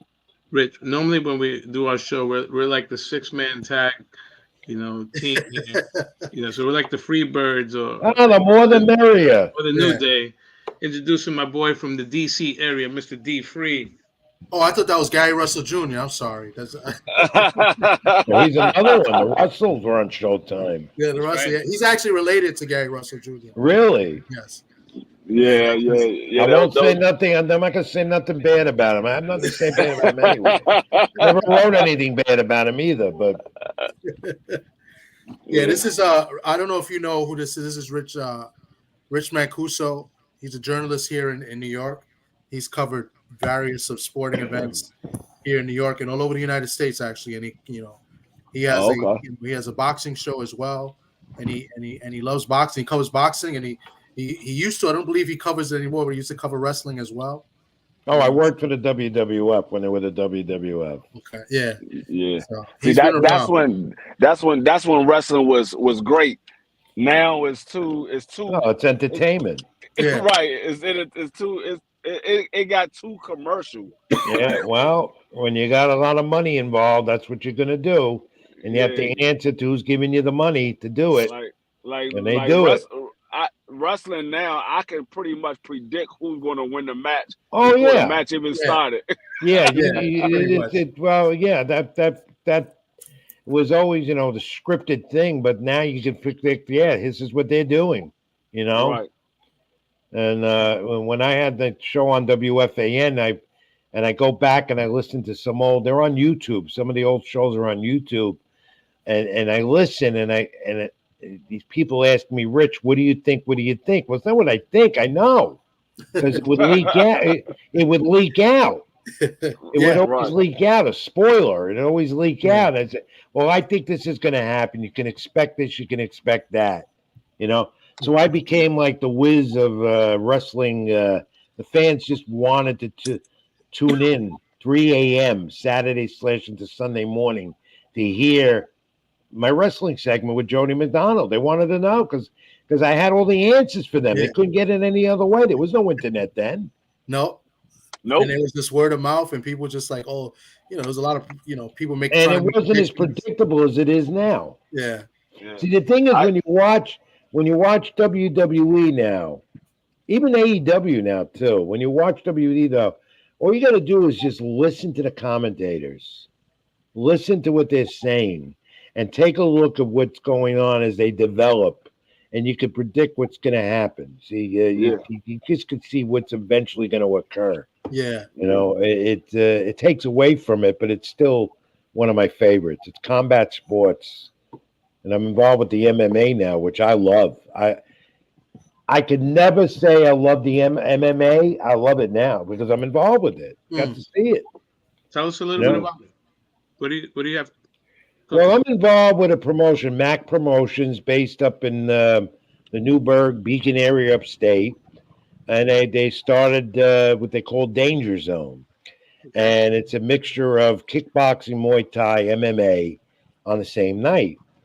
And it's amateur. None of them are pros. You have a pro fight coming up, the next event up in Newburgh at the Armory on February 3rd, which will be streamed live on YouTube and pay-per-view in a number of ways. I'll have that on my social media, and everybody will know where. And there'll be a couple of pro MMA fighters involved too. But it's going to be 15 fights, Muay Thai, kickboxing, and what is I know you just. I'm sorry to cut you. What's the name of it? Because I have two nephews that they fight Muay Thai, kickboxing, MMA, and they should get in touch with the matchmaker Andre, which I can connect you to. Okay. Because he's looking to match up still. It's called Mac Promotions Danger Zone. Okay. And you can go on my Facebook page; it's all there. Okay. And what I like about that part of combat sports is the brevity of it, and it's not boring by any means. It could be brutal, but and the fighters are accessible. They're much more accessible than pro fighters are. Yeah. And I'm one of the the lead broadcaster on the show. Okay. It moves fast and it's fun, and the crowd is very enthused. We'll have about 700, 900 people up there at the Newburgh Armory on February 3rd, weather permitting. That's a bad time of year to do a show up that way. It's going to be 8 shows in the new year, including one all boxing. They're going to do all boxing for one show. Okay. And they're going to move it around, be Newburgh and some other places as well. So all you got to do is log on to my Facebook page, Rich Mancuso, my ex, formerly Twitter at Ring786, and Instagram at Mancuso786. And there'll be a lot of details on it moving forward more come January 1st. Okay. Definitely check that out. And I'm going to look into that and let my nephews know. They may already know. I know Yeah. one of them is that they fight locally every couple months. They fight often, both of them. But one of them I They think could is, have been on the first show already. I don't know. yeah. I got to They see. could have been on the first Danger Zone we did a few months ago. I'm gonna ask them. I'm gonna ask them twice. Yeah. My brother-in-law's twin. They're twins. What's their Mhm. name, Tom? Twin boys. Huh? What are their names, Tom? I'm sure they're Tony, Carlos and Tony Rodriguez. Okay. Well, I don't know them. Carlos Rodriguez, is he from the Bronx? Yeah, they're both from the Bronx. Carlos, like that, what do is you Carlos also a trainer? Is Carlos also a trainer? No, not that. No, no, these are young bucks. So okay, well, you know what? Regardless, Thomas, they should contact Andre, the matchmaker, and mention my name. Okay, I'll definitely do. I wrote that down. I'm definitely okay for sure. Yeah, because he's looking for fighters. I mean, I think they've got they're just growing the list. If they don't put him on this show, they'll put him on the next show, which will be another couple of months later. So, and I love it. I love it. It's an exciting night. 4 hours of action, and I don't know where I get the energy, but I sit there by the cage, and I call it cage side, not ringside, because it's a cage. Nice. Well, I was going to mention a couple more fights. I don't know if Sak wanted to mention some memorable fights. Zab Judah and Kasazu was a memorable fight, obviously. Oh, that one. That was in Showtime. Yeah, Kasazu and now his son. You had a lot of father-son tandems that come out of Showtime. Holyfield Douglas. It was like the torch in 1990. Reminiscing now, really, yeah. And then another recent heavyweight. I mean, this might have been Klitschko's best fight I've ever seen. Was in a loss to Anthony Joshua. Right. Yes, he went out like a G. Yes. Yeah, because Klitschko, is pretty much he's known for, and that was probably his most entertaining fight. Well, the Klitschkos I'm not fond of because they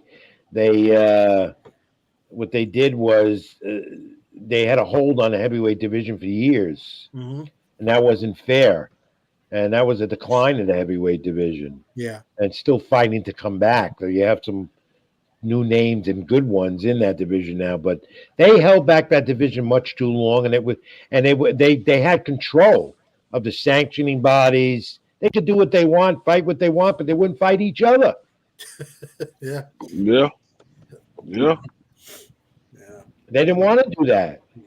Yeah. Just like the Edwards brothers, like Sonny Edwards, his brother Charles talked about it today at the weigh-in. He was asked, would you ever fight your brother? Because they're in the same weight division. No, to never fight my brother. Hell, I fought my brothers all the time. Let's do it. Yes, sicko. For sure. One more fight. I have to mention this one. This was, to me, it was a notable knockout. Donier and Darchin.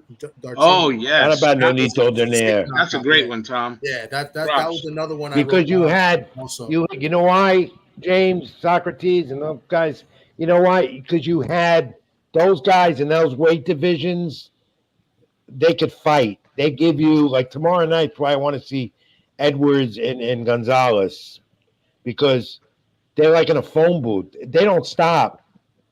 And we've seen a lot of that in that division on Showtime. Showtime was notoriously great with putting on fights in those divisions. Gave those division exposure. Who else? Let me think I think some more. Chiquita Gonzalez fought on Showtime. Yes, he did. Yeah. Michael Carvajal. Yeah, Michael Carvajal was one. Yeah. He did HBO and Showtime. Yeah. Did both. Those fighters in those divisions, I mean, that epitomized boxing. I mean, punch for punch, slugging it out nonstop with the power. It was unbelievable. Unbelievable excitement, what you saw.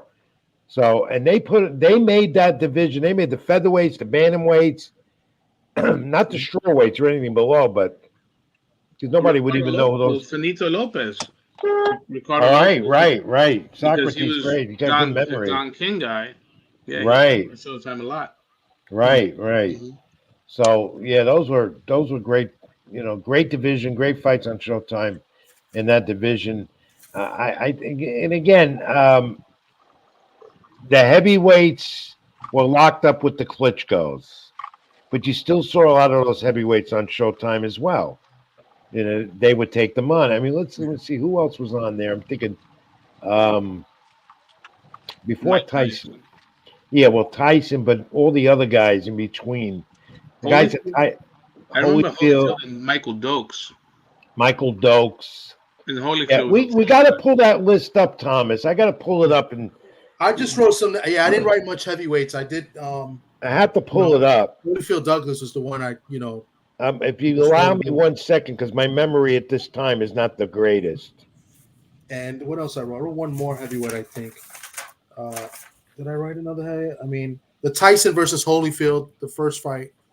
That was a memorable fight. Yes. A lot of people didn't expect. I mean, there were people that picked Holyfield to win, but and then they also did the joint pay-per-views too. They got involved with that, which made it good for boxing and the fans because you never thought you'd see Pacquiao Mayweather. Finally, they did it. Yeah. It was a joint venture saying, you know what, we can do something like that, But and they did it. That's a good point. I didn't even Lennox think and Mike. it. Lennox and Mike was joint, right? That was yeah. That was Jim Lampley and Bobby Ches. Doing and then you had, and then as a recent fame, the Charlo brothers come out of there.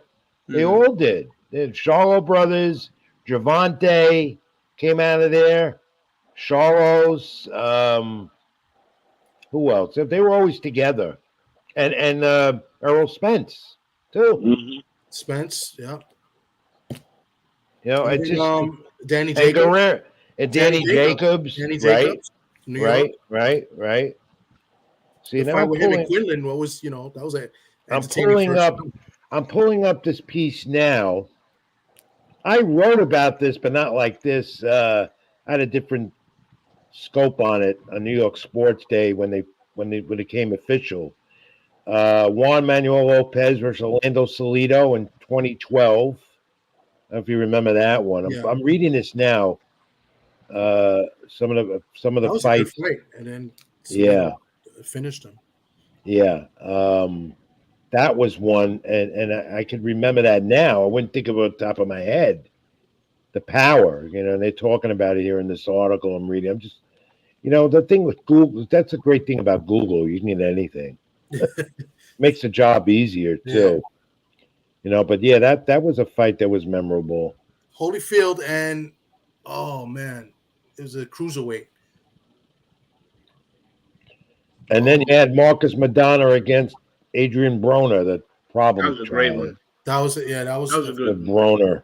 Tell me what Broner's next move is. That was actually Broner's best fights, if you think about it. Like Socrates, did you ever interview Broner? No. Good. You're lucky.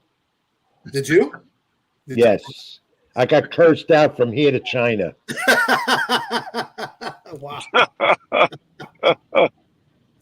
Oh, man. Every word out of his mouth. Every word. And you couldn't get nothing out of him but a curse.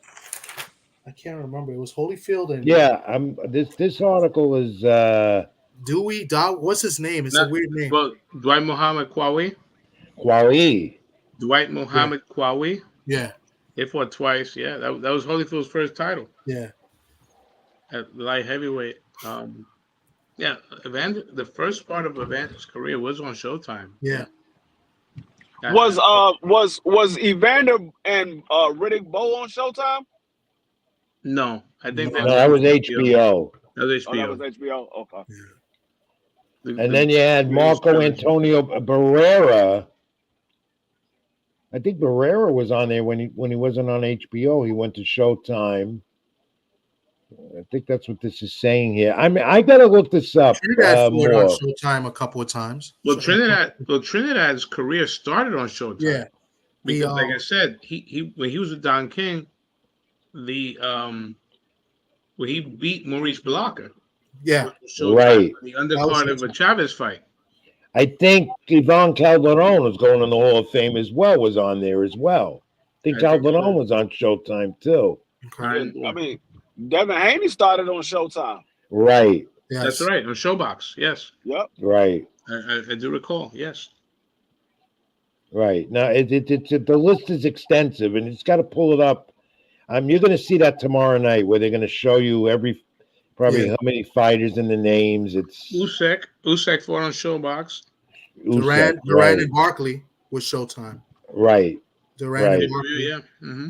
Yeah. right. Just Trying to think and of then the old and then you want to go. You can look at some of the females too that have been on there recently. Oh, Hearns and Barkley was on Showtime too. Hearns and Barkley was on Yeah, they were on Showtime. Showtime also. Yeah. Right, right. Just an amazing list, and all that history, and they'll be talking about it tomorrow night. We have to mention Iran Barkley because I know. we have to mention the Bronx fighters. I know he avoids me. I don't know why he avoids me, Iran. Iran comes to me when he needs to talk to me. But that's another story. But he's doing good for the former fighters, the ex-fighters. He has a organization now, which I'm happy that he's got that moving in the right direction. I hope a lot of these fighters are lost when they leave the ring, and some of the ex-fighters are out there helping along and get them in the right direction financially, whatever. You have Ring 8, you got Ring 10, those groups, and then you have guys like Iran Barkley and Alex Ramos, who's not well out in California, the Bronx Bomber, who has he has an organization to help ex-fighters out financially. A lot of them go, a lot of them know how to spend their money right. A lot of them get it's not the fact that their brains have been damaged from this or that. They didn't know how to handle themselves financially, and a lot of them, too many people, nickel and diming them. Is he from the Bronx? Aaron Davis? Is he from Bronx? Oh yeah, he's from Grosneck. He's training fighters now, and he's got he's in Morris Park boxing gym. Yeah. So that's another one that's helping fighters. Yeah, he's there every day. Aaron Davis, one of the greats from the. When you talk about the Bronx and the history of the fighters that come out of the borough, a lot of champions going back in time. Jake LaMotta, Tammy Moriello, Rocky Graziano to a point. Willie Pep, Hall of Famers, great fighters. Willie Pep, right? Wow, okay, I didn't know he was. Yeah, Willie Pep fought. I thought he was from Connecticut. Yeah, he was a Bronx guy as well. He spent his time down here a lot. We'll claim him. We'll take it. Yeah, yeah.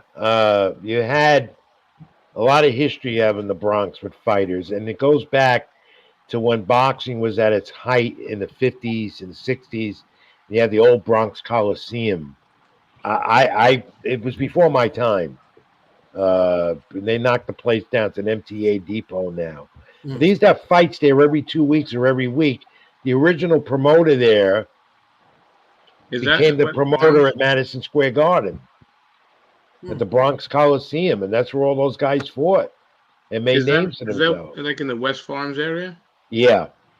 It's an MTA bus depot now. And that used to be. I know exactly where it is. That used to be 3 blocks away from it. Huh? That's where Geo works. Geo's in that one? Okay, yeah. Yes. That used to be a few blocks away. Fight Capital USA, and then it moved to the Garden. And guys fought at the Garden every 2 weeks. But that used to be in the promoter there, and I forget his name. I got to look that up. His name, very well known. He took the fights from there and went into the Garden with Harold Weston and all them back then. So a lot of history here with boxing. A lot. We know a few guys. Everlast, the company used to be in the Bronx, right outside of Hunts Point. Right, they're in Hunts. That's right. I used to go there a lot. I think they're in Kansas City now. Yeah, they're that old regime moved. Yeah, Everlast. They had a warehouse in Hunts Point. A lot of people don't know that. Yeah. That's where they were. So I used to go there a lot too and visit. Excuse me, Dennis Clancy was the head. Okay. He always used to, used to go in there. Carlos Ortiz, the former world champion, the late Carlos Ortiz, Puerto Rican, worked there too. He worked there. Okay. And he would visit the gyms and give them equipment, what they needed. They were good. Everlast was good for the sport. They still are, but they helped the disadvantaged a lot.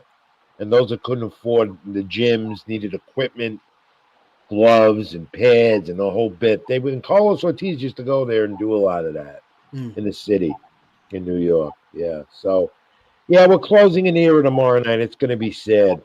So Yeah. but boxing lives on, it always will. Adversity, controversy, Yeah. and we can open the door, talk about that. I'm gonna be writing a column soon about how judging has been so terrible Oh man. and what's going on with that. I've been getting a perspective from some of the judges that I know. What about How do they refereeing? score a fight? What And about the refs? I'm one of the worst judges myself. Such a subjective sport, and it could go either way sometimes. But some of these decisions, some of these judges, you wonder what are they looking at, Yeah. and you wonder are they on the take with sports gambling the way it is right now? Who knows? Nobody will know Check because this some of out. these decisions are so obviously bad. And how could that be? And it was even before online gambling and how it expanded. Remember Pacquiao, Tim Bradley, Yeah. Yeah, first That's right. fight? yeah. Yeah. How do you give that fight to Tim Bradley? It's beyond me. Yeah. There's a lot of crazy decisions. Even back then. I mean, I Yeah, always think of, Whitaker and Chavez. That was to me. yeah. That That was was another Showtime. one. Yeah, that Yeah, was a joke. yeah, yeah, They called it a draw. That was a yeah. So I mean, but boxing will go on. It'll never die. It's not where it was, but among boxing purists and loyalists to boxing, the sport is okay and will always be because you have that loyal fan base. To get the fan that's not into the sport as much, and that's that younger demographic basically because they love the MMA. That's been the issue and will continue to be the issue. So when you have controversial endings with judges at ringside, I mean, this is going to turn more people off. Even the guy like me, I get turned off all the time. And you hope that the fight doesn't come down to a decision because you never know what you're going to get. That's true. And my belief, and I could go on with this, is you need a national boxing commission, which will never happen. It's been up there for years, has never come to be. And former fighters should judge fights. Now, the national commission's too political. That's why it may never happen. Promoters don't want that because they're at the hands of the sanctioning organizations where a lot of money is transacted with sanctioning fees. That's another issue. The other thing is that you have former fighters judging at ringside might know a fighter that's in that ring that night, and that causes an issue, and that's why that may never happen. But the proper thing to do is to bring 3 former fighters in at ringside before even discussing computerized scoring, which would be a disaster. That would be a Complete disaster. disaster. Oh my god. So to have three former fighters judging a fight that know the sport, what to look at, to me, the late Billy Costello was doing that in New York, former champion, former Wow. fighter, became a judge. Damn good judge, too. Mm. But they will never go for that. They want to bring these people off the street, train them, and make them judges. And that's not right. 3 judges at ringside that know very little about the sport that claim that they do. They're sitting there and just like 12 men in a jury. What are they thinking? I mean, and it's usually, when you see these bad decisions, it's really just like sometimes it's really one judge of the 3 that just has like the really ridiculous. Yeah, very wide score. Yeah, How did he come up with that? Yeah, it's ridiculous. What's up, Joe What- Townsend? When Yeah, I but refereeing started, too. Refereeing has to referee be- years ago, when I started 15 round fights, and you had the referee was judging the fight, right? The Yeah. referee was judging the fight, which I didn't agree with because he had a center on what was going on with the 2 of them. Then safety issues after Ray Mancini, Duke Hakim, everything went to 12 rounds. Yeah. And then the referee was no longer involved in the scoring, was there for safety purposes, which I agreed on. But the judges they have, and if you notice, Socrates, correct me if I'm wrong, a lot of the judges for championship fights seem to be the same ones, appointed by the WBA, WBC, alphabet soup. I call those And groups the alphabet soup. promoters. Yeah, yeah.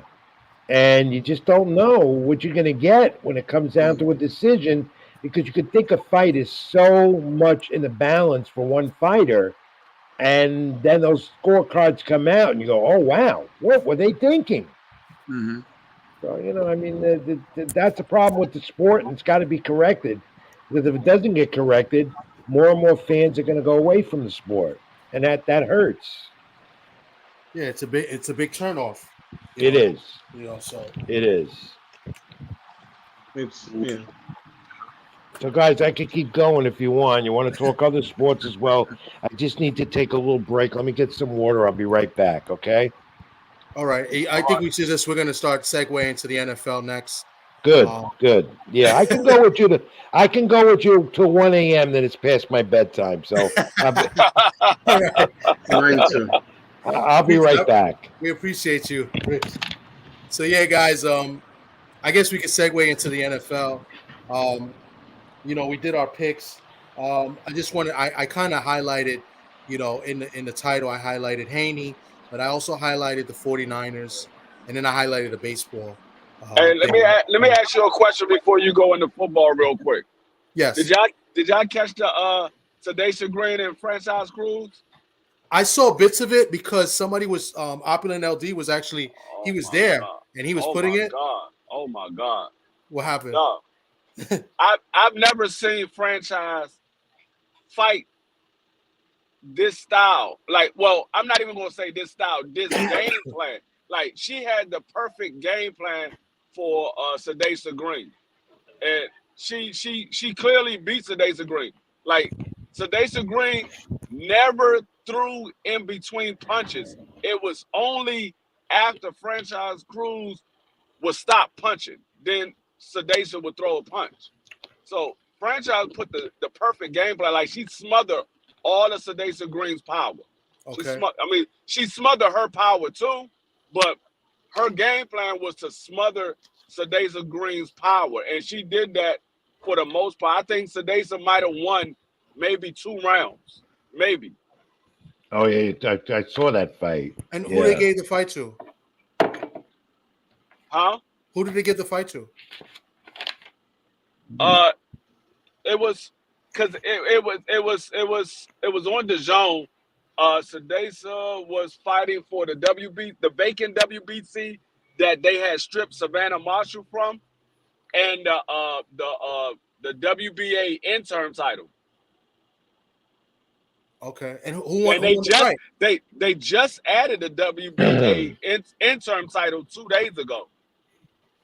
I see, and that's the one that beat. That was when Marshall beat Cruz, right? Because that's who she fought last. Well, the WBC was the belt that they took from Marshall because Marshall beat Cruz for undisputed. Yes. And so Marshall had a broken hand, and they stripped her of the WBC belt. And so Sedasa was fighting for the WBC because Sedasa was supposed to fight Marshall. Marshall was supposed to rematch Franchise Cruz, and Sedasa was supposed to get the winner. Yeah. But because Marshall injured her hand, they stripped Marshall of the WBC and had Franchise Cruz fight Sedasa Green for the vacant WBC. But then they added the WBA interim, so Marshall will have to fight the winner. I see. Okay. And Cruz ended up winning the fight, which was the right decision because I have to watch it. It was definitely the right decision. Okay. I gave Sedasa maybe 2 rounds. 98, 92, 97, 93, 97, 93. So she won, convincingly. Yeah, I gave Sedasa maybe 2 rounds. Maybe 2. I gotta check that out. It was definitely the right decision. I'll probably watch it in the morning. I saw bits of it. Like I said, that he was filming it live. but I was preoccupied doing some other things at the same time, so I didn't really catch it. Yeah. I mean, it was a good. And then of course, Jake Paul got a first round knockout. Ah, I didn't really, I didn't really care about that one. he's to me not credible at all. I went this day. I didn't really care about that one until he fights someone that's credible, and then I'll look at him being legitimate. Until then, it's all show. I just have no use to him. Yeah, the guy he was fighting was a 35-year-old prospect. The man was 10-1. Yeah, he was timid too. Yeah. Showed he couldn't. He didn't last. What? Not even out of the first round. It was ridiculous. He was so timid. It was like he caught him with like a glancing uppercut. It wasn't even flesh. In a division nobody really cares about. Cruiserweight. Right. Yeah. I want to see him fight a legitimate fighter. If not in that division, somewhere else, then I could say, yeah, all right, he's arrived. Until I really then, wanted him to fight Rockman Jr. I really wanted him to fight Rockman. Yeah. Well, they say he's doing wonders for boxing. I don't agree. And Draymond Green. No. Yeah, Draymond Green. Might as well put Draymond Green in there. He's fighting all, he's taking all these sucker punches in these NBA stars. He's a not legitimate fighter. They just, so it goes. But that's what it is. If I wanted to go in the ring, they'd probably let me fight. So let me segue to the NFL. We usually do. So what we do is every week we pick 3 games. We do like a draft style, and we go by the spreads. And we, every week we pick 3 games. But I just want to bring up the 49ers. The 49ers are one of the hottest teams in football right now. They've won 5 in a row, along with the Dallas Cowboys won 5 in a row. But I believe the Niners are rolling. They play the Cardinals this week. They should win. They should. The Cardinals are a team that I root for. Oh, you're a Cardinals fan? Wow. Yeah, I am, and I don't know what to say. I'm a Seahawks fan, so we just lost twice to them. So. Oh, well, that's yeah, but you're expected to win, not the Cardinals. We're going to have this type of year. Yeah. Kyle Murray making a difference a little bit, but not. He may not even play against Sunday. I heard something with his thumb or something that came across. Wow, and off the bye week. Yeah, I don't know what happened crazy. to him. Yeah. Well, maybe the Cardinals are just tanking. I mean, they get 2 Do picks. they have a first-round pick? They get 2, right? Well, they're in running for it, except Carolina will be first. Carolina doesn't have a pick. Somebody takes their pick. Oh, that's right. Someone took their pick. Unless it's Arizona. It's one of those teams got Carolina's pick. Well, the Cardinals would be in position there. They're in, and so will the Patriots. If the Cardinals draft right, they could get good overnight, like the Dolphins. Well, they're not. They have some. They've been competitive. They've been competitive because I've seen some new faces, new names, doing some things in their running game, and Kyle Murray does make a difference. But I expected this. This was going to be that type of year, and there might be a few more like this too. I was kind of upset with Sock team. They got that head coach and the GM fired today. Oh, well, no. Staley, you knew that was going to happen. Carolina threw the neck. I was not expecting that from the Raiders, putting up 42-0 at halftime. I didn't expect that either. I didn't expect it so much that I had the Raiders quarterback on my bench in a league that I've had injuries, and I ended up. I have Geno Smith as my other quarterback, and I said I'm going to start Geno this week over. Yeah, so now I'm going to regret that because Geno's playing. Because he threw. I think he threw for like four touchdowns, maybe 5. 4. Yeah, I knew it was like 4 or 5. I couldn't remember if he threw for the 5th. Why is it when a quarterback leaves the Jets, goes somewhere else, and become all-stars? Do they? Know. Joe Flacco. Yeah, Joe Flacco playing good right now. He's playing well. Joe Flacco sipping on that. Yeah, the Browns took a chance on him. Yeah, the you can't say the same for Sam Darnold. Sam Darnold hasn't done. No, he's one of them that I could say didn't work out, but I become I'm versed with the NFL. Maybe not an expert, but I like the way the league. I like the parity. I like to see all these teams in the hunt now for the playoffs. I like to see what the Green Bay Packers have done. They made their comeback, even the Broncos. And Yeah. it comes down to having a good quarterback. Yeah. And when you have a good quarterback, you're going to win. And Russell Wilson got his game together the last 6 weeks. Yeah. With that, you know, I think adding that 7 wild card has helped because you got teams with 500 records, maybe less, still fighting for that last playoff spot. Yeah.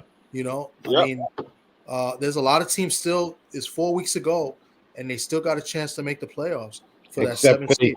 Except for that, what is it, the NFC South or the AFC South, where those teams are under 500. And Oh, the NFC South, I think. And they're gonna. That's a joke. Yeah, and they're going to be in the playoffs. Well, one of them. The team to me that's on the climb are the Philadelphia Eagles. The Eagles. They've been struggling the last few They've weeks. lost the last 2, and the game against the Cowboys was a horrible Yeah, effort. The last 2, the 49ers and the Cowboys. Now, they better get their act together because the Cowboys are the team to beat right now. They average 40 points a game the last 3 games. Cowboys. It's crazy. Them and the Niners. The Niners better defensively, but the Cowboys. That was the first really good team they beat. You know why I like the Niners? Because of Brock Purdy. That's why I like the Niners. I was sold on him last year. He sucks. And that's why I like him. He sucks. Thomas don't like that. Thomas don't like that. I can't stand the 49ers. Brock is a good quarterback. He's not great, but he's good. I can't stand the 49ers. Well, you can't stand the 49ers and you can't stand the Cardinals, right? No, the Cardinals I could live with, even though they're in our division. Yeah, because they're losing. That's why. Well, yeah, okay. Well, that's to be fair. But the Niners, I cannot stand. If the Cardinals were up your ass, you would be saying differently, wouldn't you? No, that's not true. That's not true, Rich. Rich after dark. Because here in New York, and you know this, here in New York, there was a lot of bandwagon 49er fans. So that's another reason why I can't stand them. I know. But you're a Seattle. You're a Seattle fan. A true right? Seattle Seahawks fan. And one of my colleagues in the business, who's a fantasy football guru, okay, Scott Engel. And you can get him online. He's well known. Okay. He's a big Seattle fan. When Russell Wilson left, when he was gone from there, he was having like a heart convulsion. Had to calm him down. It was a great trade though for Seattle. Right. Yeah, it was a great trade. So, is he in New York? He's New York. Yeah, he's in Queens. Because there's a bar that I haven't gone to in a while, but there's a Seahawk bar that I would go to religiously. I haven't gone in a minute though, so I wonder if he knows about it.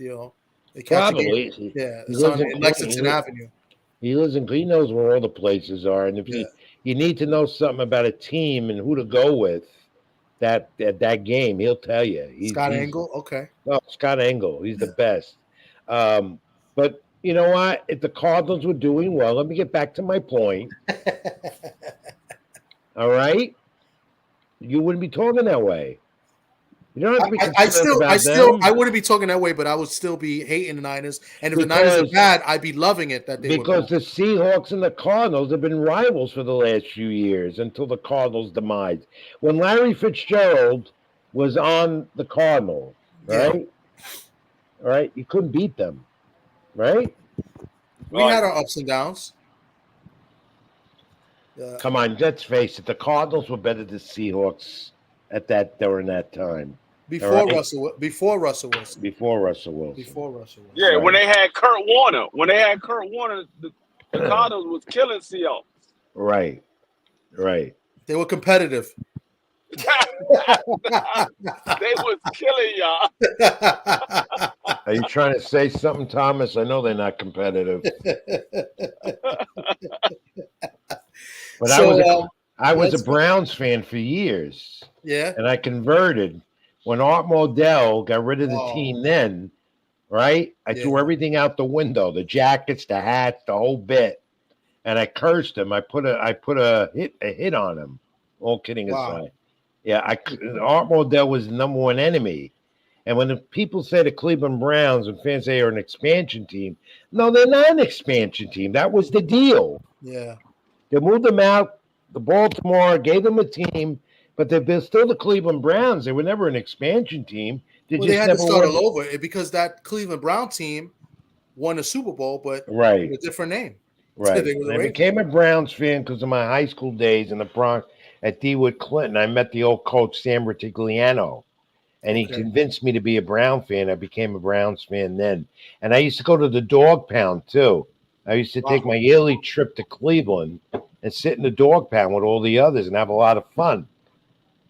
You know? So if he knows That what was the the days. days. Was that the days of Ernest Biner? Yeah. And who Ernest was the Biner. quarterback? Kozar. Bernie Bernie Kosar. Yeah. Then they went to Tim Couch, and that was a failure. And I still have his jacket only because it's nice looking, and I never wear it, but I still have it. Yeah. Then I became a Cardinal fan because when I lived in Phoenix, I got to love the Cardinals and the Phoenix Suns because I was covering their games, and it became, it's a shame that what direction they went, but they'll be back. They'll be back. Not like your Seahawks; they'll never be back. Go ahead. Wow. You sure about that? Take? That was that. You know what? I don't even know what to say. I'm just gonna go over the. I just gave you Seven an games. Yes. I wasn't expecting that. I just gave you a KO. That's what I did. Wow. Socrates. I don't think. What are you a fan of? The Giants? No. Oh, wow! You just insulted them too. You Boy, what? I never knew all these years. What fan? I'm a Raiders fan. Oh well, you're in a good direction because I like with Pierce. Yeah, I love what he's doing with that team. Yeah, They're playing hard, and pause. They really. Oh. McDaniels was so polarizing. It was like anything, but him and Antonio Pierce. He brings that street cred, being a former player, a good player, and they've responded. I mean, you must have been last night. I was rooting for them to score 70 points. Me too.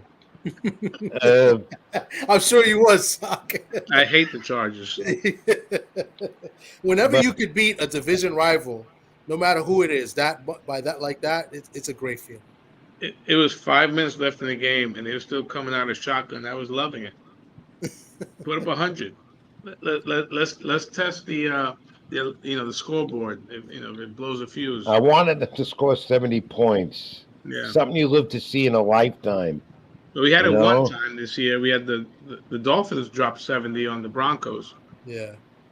Okay, so I'm going down the list.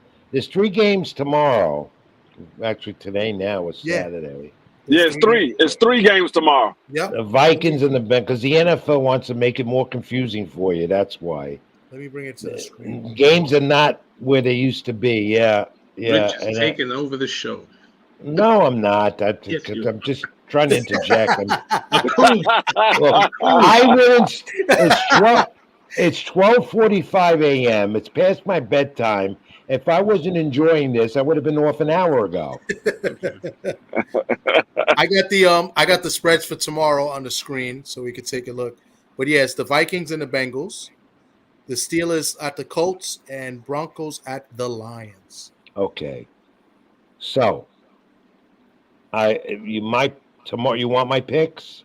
Yes. Yeah, and then we'll do ours, and we'll go over the standings. Let's go. All right. I'll write it down, and we're gonna hold you to it too. So if you want me to go through the next page and give you, I will not be responsible for anybody losing their money.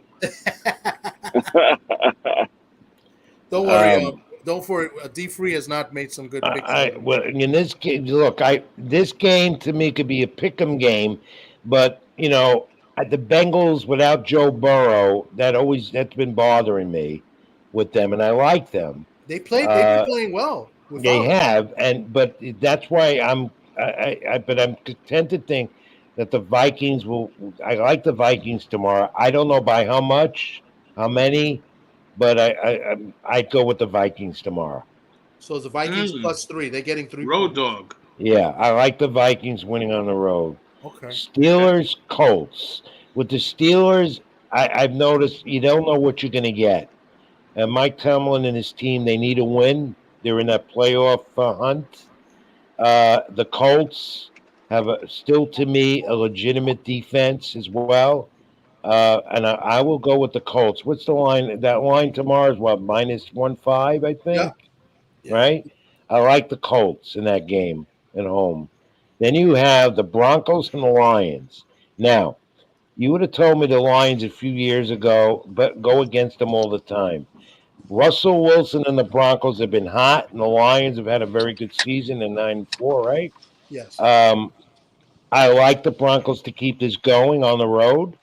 Yeah, I would take Denver tomorrow. Denver plus 4.5. Yeah, I take them. I think the Lions are due for a letdown, another letdown. Yeah, Back to back because they had a letdown last week. They lost to yeah, and I Chicago. see it again because I see Russell Wilson being that Russell Wilson again, and that team just getting better every week now. So Okay. yeah, I like them. We're gonna hold you to these picks. We're gonna do our pick. I'm gonna give you the standings of last week's picks real quick. So last week, coming into last week, D Free was 17, 18, and 1. He went, sorry, D Free, you went 0-2 and 1 last week. You Oh, took I the know. Raiders, you I took the know. you took the The Raiders Raiders plus couldn't 3. score They nothing. lost 3-0. And I know you was pissed because of yesterday seeing them score 3 last week and then Thursday scoring a 63. Then you took the Lions -3.5. They lost outright, and you took the Eagles plus 3.5. They got smoked, and they did not cover the 3.5. So that brings you to 17, 20, and 2. Meanwhile, Sock finally had a bad week. Sock was coming in the season 23 and 16. He went 1-2 last week, bringing him to 24 and 18. He took the Texans minus 3.5. They lost outright to the Jets. They got smoked. He took the Rams plus 7.5. That was a winner. They almost came out with a victory. They lost in overtime versus the Ravens. And he also took the Falcons -2. They lost outright to the Bucks. And myself, last week I came in 21, 16, and 2. I went 2-1. I'm now 23, 17, and 2. I took the Bills +1. They won outright. I was very high in the Bills last week, who I've been down on the Bills since the Let me beginning give of you the the year. Nancy Pelosi clap. Thank you, jerk. I took the Ravens -7.5. That was the game I lost, and then I took the Browns -2.5, and that was a winner. So that brings me to 23, 17, and 2. That puts Sock in the lead by, I guess, like a half a game or whatever at 23 and 16. I'm at 23, 17, and 2. Yeah, based on wins and losses, because you played a Vic. If we was basing this off $100 bets, you would be plus a little bit more money made than I have because of my one loss more than you. So now, with that being said, we're going to go into this week's picks. Rich gave 3 picks for tomorrow. We're going to let the guy that's in last pick first to give him a head start. He will give him the option to go first if he wants. So, D Free, you want to go first? It's cold-blooded time. Let me see what they got. Let me see what they So got. So you saw Saturday's games. Let's go to Sunday's games. Let me know if I have to blow up the screen a little bit. I'll change the view if I have to. You have the Chiefs and Patriots, Jets and Dolphins, Giants and Saints, Falcons and the Panthers.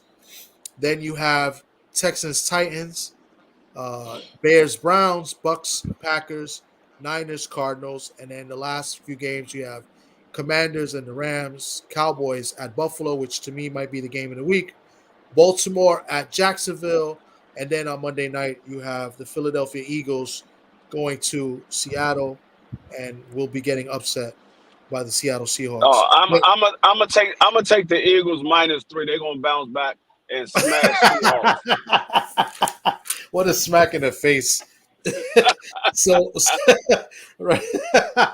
So D Free is taking the Eagles versus my Seahawks -3. So I will go next. Being that Sock is in first place, we'll let Sock go last. And honestly, it's a tough week this week. But one pick that I do like, I think this team's playing better, and I think the other team, has not played as good. They're on a decline, even though they won last week, but they only scored 3 points.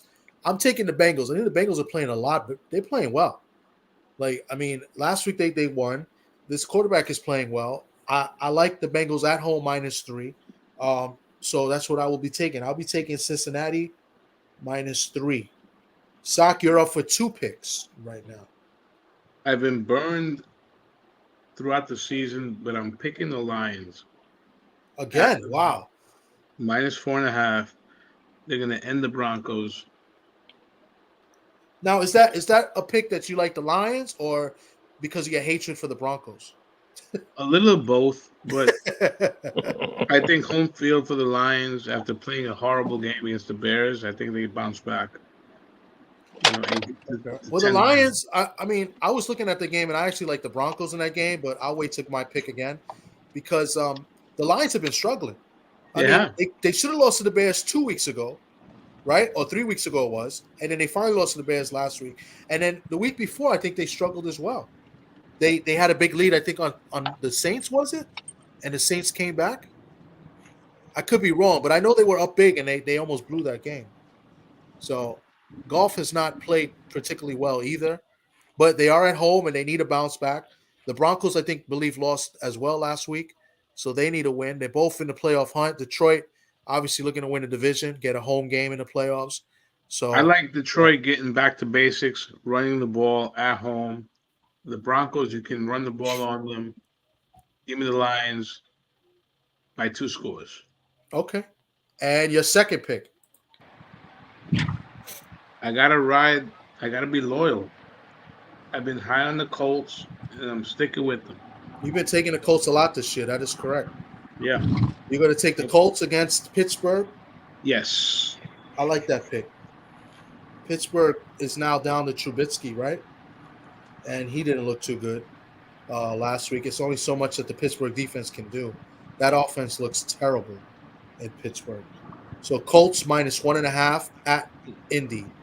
I'm up for 1 pick now, and let me just look because it's not an easy week. But I'm gonna go with this team. Let me just see. Is that 8? I like the Chiefs in the bounce back, and I like them to just annihilate the Patriots this week. If that -8, it could be -80, and I'll probably still take it. But just let me know because it's a little. Let me just see if I could blow it up a little bit more. Hold up. Is that 8? Yes. Plus, it's -8. Are you betting on the angry Mahomes? I am betting on an angry Chiefs team, and even though it was the right call was made last week, the guy was lined up off sides, and Tony messed up because as a receiver, you're supposed to check with the official and make sure you're onside. He did not do that. I think that was the correct call, and Tony is Tony's fault. That's his blunder, right? Every receiver knows you got to check the line. D-Free, am I right or am I wrong on this? No, you're right. So, but I like the Yeah, Chiefs. but you know what they got to do? They have to start a replay rule 2 minutes left in the game, too. That'll stop all that controversy. They need to do that. But there's no replay on that because he lined up offside. Yeah, but they may have to change that rule, too. Well, they did. They just changed it to that. I believe they just changed that recently to use it. They're not doing the right thing. I don't know. But it's a simple thing. That's why I don't bet on these games. I don't bet. That's a good point because and late in a game like that, D-Free, you're up for 2 picks now. Yeah, I don't believe I'm gonna say this, but I am. I'm gonna go with Danny DeVito and the Giants +5. Paisan, what are you talking about? I want my cutlets. Hey, they've been playing good since he became the quarterback. They've been playing good. As I said earlier, you don't have a good quarterback, you don't win, and he's been doing it. He's played better than Jones. No interceptions. I mean, come on, from an unheralded guy. It's a fantastic story, but it's not going to last. And the Giants usually play well in New Orleans too. So it's that New Orleans. They usually play well against New Orleans, and New Orleans ain't been playing that good. I don't even know if the Giants. Here's the other thing now, guys. The Giants are playing for something. Who would have thought that 3 weeks ago? They actually have a playoff shot. You're right. They're in the hunt. That's unbelievable. For Yeah. Giants plus 5.5. Well, I'm you know, they got Yeah. the Eagles, but they still got the Eagles on the schedule too again. So I don't twice, know. 2 games. Yeah, so they're not going to make it. No. Yeah. Yeah, I got the Giants plus 5.5. And you got one more pick.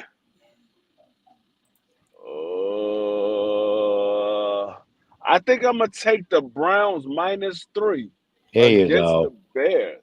Uh-oh. Yeah. I hate the Browns Bears. I just -3. That's a tough game.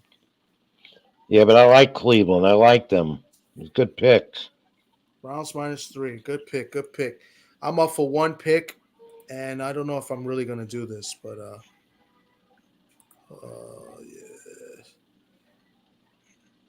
I'm not gonna do it. I'm gonna go with the team that won me my knockout pool last week.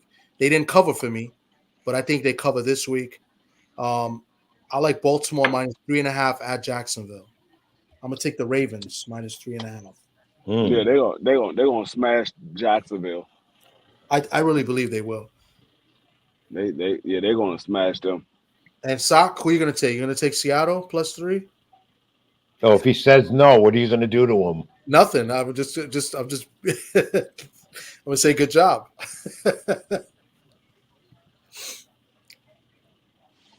You want me to move the games?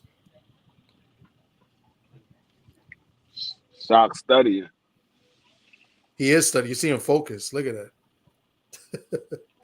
No, By the way, Case my in point, old, the last show I did, all sports show months ago Pats. on YouTube, this is what we did. And I led the pack every week, and I'm not a football expert. Really? So Yeah. so these 3 picks you gave, you should at least go 2-1. No, I'm not saying that I'm not saying that you should put your money on those games, but that I have a good feel for that. Hmm. Yeah. Sock, Give me the Patriots. you take the Patriots plus. Oh, you're going against me. All right. Going against you. What are you, Patriots. Bill? Are you on Plus Bill eight. I Parcells' think payroll? KC's a mess. Patriots +8 at New England. All right.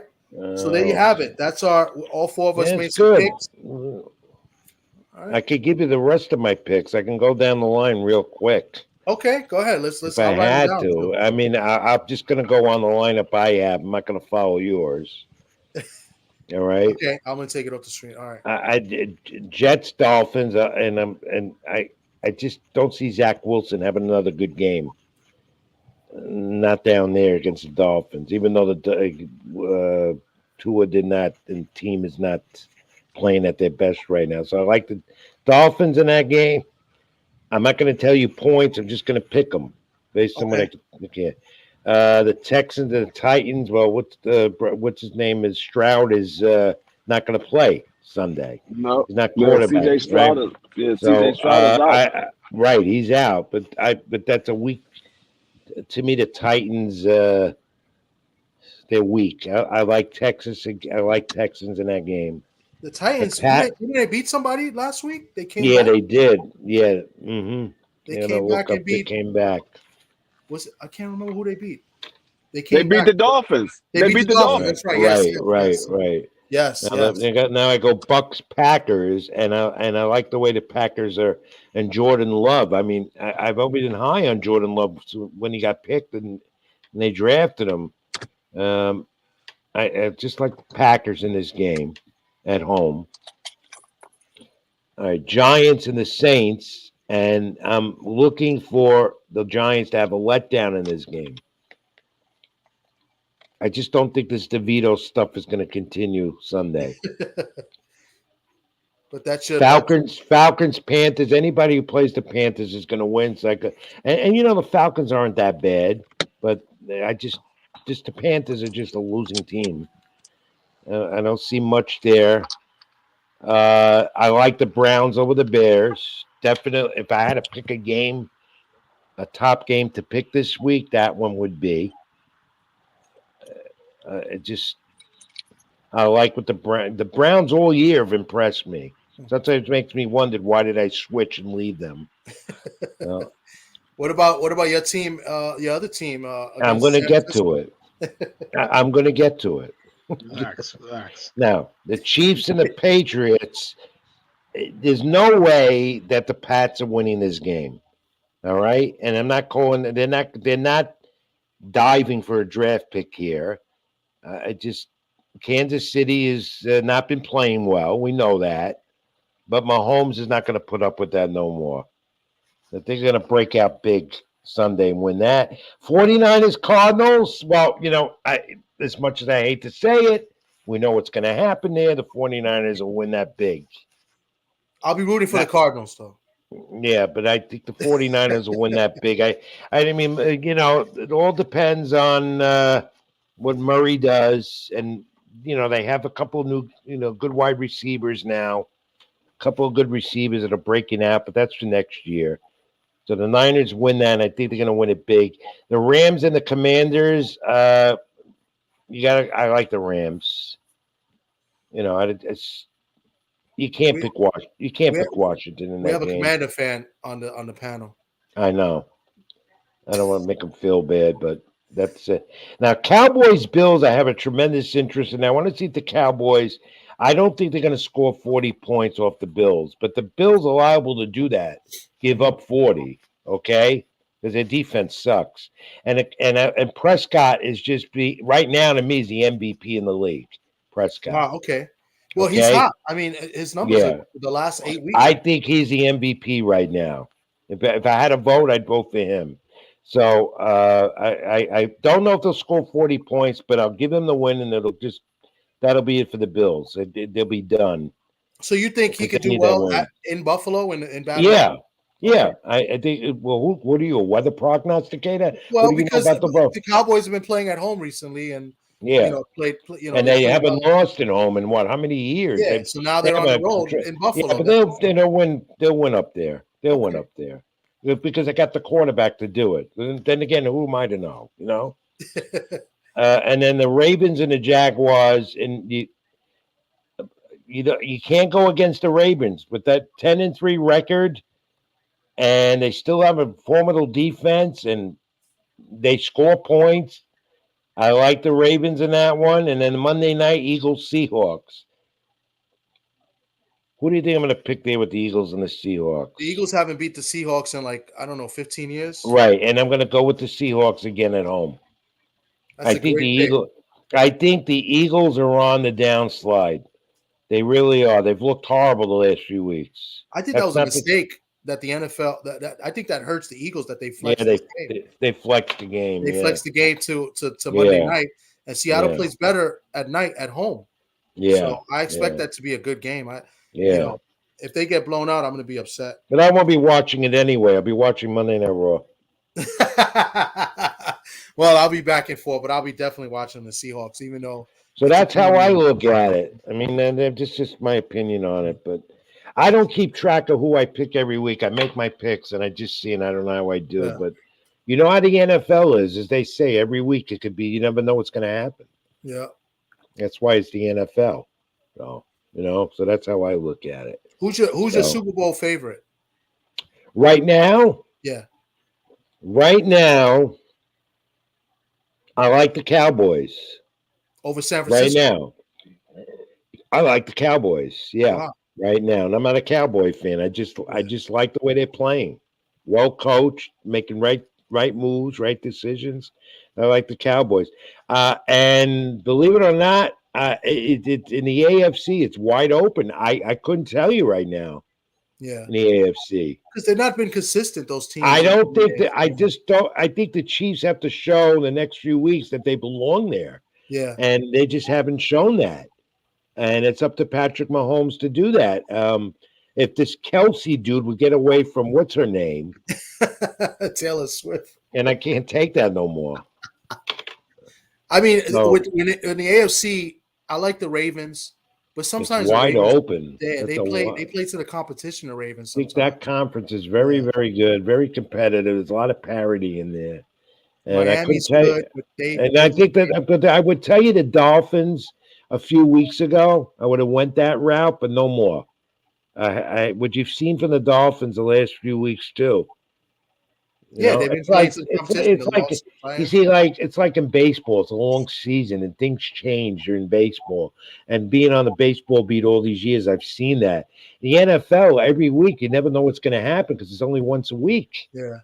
A team And could in look bad. baseball, the hottest team usually wins. Yeah, Look what especially happened if to you're Atlanta. Look what happened to the Braves. well, especially if you're in the wild card in baseball and you have momentum going in. Yeah. And wild card teams usually win it. That's been going on the last few years in baseball. So it's, the wild card changes everything. Speaking of baseball, that kind of leads us to our last kind of like segment where, we'll go God, into. I mean, are we done? Yeah, we're pretty much. But what do you think? What do you think of Ohtani and that contract? Socrates, I'm going to get you for this, Socrates. What did Sock do? They're keeping me up past my bedtime. Me too. Well, No, I'm all we got kidding. into boxing. We spoke a lot about boxing. I'm glad you did. We try to be at least an hour and a half. I've enjoyed. Look, hell, if you want to talk about tiddlywinks, I'll talk about tiddlywinks. I've enjoyed this. I really have. This has been fun. I hope we do it again. And when my show, I'm going to have you guys on. We'll cross promote. We'll make sure we do that. Appreciate that. That sounds good. Thank you. Especially, what about baseball? You want to talk baseball real quick? I just want to see what everybody thought about the contract and the moves that have been made. The Ohtani contract was pretty think, and what the Dodgers are doing. Yeah, well, what the Dodgers are doing is they got the money to do it, and what they're doing is, and they're even doing more, because I think they might end up getting Yamamoto too, which will disappoint Yankee fans and Met fans. Yeah. Here, but that contract that Ohtani has, he's not going to get paid till like when? That is unbelievable. Yeah, so now they can use that money for now. Right, other players. They're building a powerhouse there, but it shows you could spend as much as you want, and they've got the top three hitters now in the lineup in baseball with Betts, Freeman, and Ohtani, and after that, what follows isn't bad either. But what it's proven is this: it's setting a precedent. And it's showing, spend, do what you got. But as we saw this past year with three of the highest spending teams in baseball, Mets, Yankees, Padres, spend all you want doesn't mean you're going to win. That's true too. That's a good point. Yeah. Okay, but what you're doing here in baseball too, as the Dodgers have practiced, is get some of those guys, but also build your team from within with a stocked minor league system. And they have that. And the Mets are following in that direction. So don't expect the Mets to do anything significant in 2024. They'll make their move the following year, knowing what they've got coming up out of the trades they made during the deadline with Scherzer, Verlander, and company. And even with they got some good. They've stocked up their minor league system. Yeah, I know. There's one guy I'm looking out in particular for the Mets. I'm a Yankee fan, but there's one guy. This guy, the shortstop prospect, I think is Jet Williams. He's supposed to be a big prospect. Right, and the guy they got in the Scherzer trade, Acuna's brother. Okay. Who's already got a taste of it, playing in AAA this past summer. So. They're very high on him. They got him. That's one of them. They've got Gilbert is another outfielder they got in the trade. And they've got some good young pitching. You might see them at some point during the year to get a taste of it for the year after. Yeah. I don't think, and we could talk about this more if you want as we get closer to baseball next year. I don't think the Mets will be much to be reckoned with. They will contend, but I don't expect in that division what they got for them to be a force. Still the Braves, the Phillies, and even the Marlins are much better. The Marlins were pretty deep. Yeah. So you got the Braves, you got the Phillies, and who else am I leaving out in that division? The other team that gets some heartburn every year. But that division is going to be Braves, Phillies. Who's the other one besides Nationals? them all? Yeah, no, not the Nationals. They're far from winning. That's it. The East is a different. Yeah, so it's the Braves and the Phillies, and even the Marlins. And the Mets will contend, but they won't be there. Will they contend for a wild card? Maybe, but it all depends on how much pitching they get. Yeah. If they don't get Yamamoto, then they got to go for Blake Snell. They got to pick up a free agent or two. Yeah. And the Yankees made themselves better with Soto. gave up a little too much, I thought, for a rental, and that's now guaranteed. And I personally believe that after speaking to a few of my baseball people that know it well, Soto's going to try New York for a year, but the Yankees may not be able to pay him what he's going to want. So that might be just a year rental. Will the Yankees get to the World Series right now? No. Not with the pitching. No. Absolutely not. No. So I think it's going to be another year. The Astros are still good. The Braves and the Dodgers, but you could win 100 games, 120 games. It doesn't mean you're going to the World Series. Yeah. We saw that. We saw the Braves and Dodgers get knocked off like that. And here come the Diamondbacks that won, 82 games, 83 games to get to the World Series. That's what the wild card does now. It opens the door. A young team too. And you don't have to spend a lot of money to get to the World Series. So, but the Dodgers are assuring themselves that we had that now. And here's another thing about Ohtani. He's going to be in the lineup. He'll be a DH. You better hope he doesn't hurt himself. You know, this is a Tommy John procedure he had. Yeah. Mm-hmm. What if he hurts himself up at bat? And then what do you do then? You know, so I think a lot of teams saw that, and I want to give him the money. And he wanted to stay on the West Coast, so he made the right choice. Yeah. But he may not pitch. I see him pitching again. He's not going to pitch next year. No, the year after. But I don't know if it'll be the same. And for what my people tell me in baseball, I'm talking about higher level scouts and stuff who know they feel Ohtani will not be the same pitcher after this type of surgery. I agree. And as you go along in his career, he's getting older. Yeah. So he's not going to be this fearsome player, dual play, pitch and hit at the same time. Throughout the duration of that contract, it's not going to happen. He's getting older. Yeah. He's not going to be able to put up those numbers that he put up. And he's not going to be the same pitcher. So the contract is crazy, and it was deferred, and no matter what he did, he's still making a lot of money at the end. Yeah. You know, so baseball's in that stage right now at spend money, get the guy, take it from there. But because there's no salary cap, you don't know what's going to happen. Yeah. You know, I mean, what do you pay Yamamoto? Who's going to give that team five? No, he's not going to get $500 million. The Mets might outbid everyone because they got the owner that can do it. Mm-hmm. Does that make the Mets a better team? Yeah, a little bit. They need pitching. Pitching wins ball games today. You need pitching. But he's not. I mean, who knows how he's gonna be in the major leagues? We don't know. Well, we didn't think Kodai Senga. I had my doubts about Senga, and look what he did. He had a rookie of the year almost type of season. You know, he was in that balloting for rookie of the year, even Cy Young. He became the best pitcher, one of the best pitchers in the league. The thing that makes Yamamoto such a great signing is his age. He's 25. Right. It's rare that you see an ace become a free agent at 25 years of old, 25 years of age.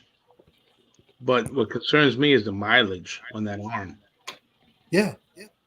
Nobody. I mean, I don't know. You know, these scouts have to know, right? You would think. I mean, was he two-time Cy Young winner? MVP or whatever. Equivalent to, he won the MVP for their and won the championship for them. They're in Japan.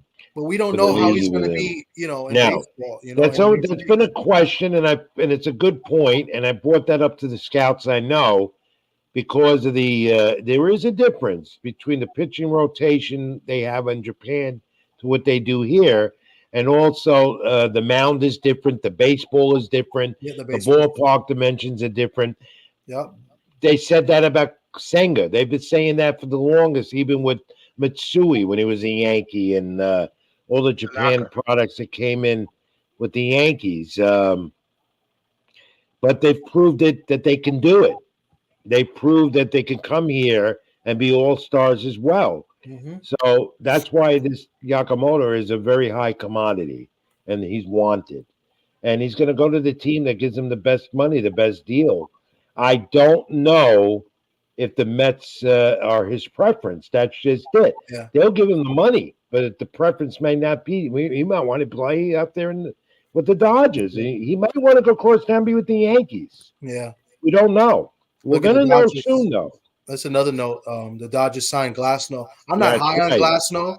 That was a great trade. That was a one of the head scouts for Tampa Bay that I know told me today that he thought that was a great trade for both teams. But this guy Glasnow, me and Saki already. did this earlier. He's injury prone. He's injury prone. He's always on the DL. This guy, right?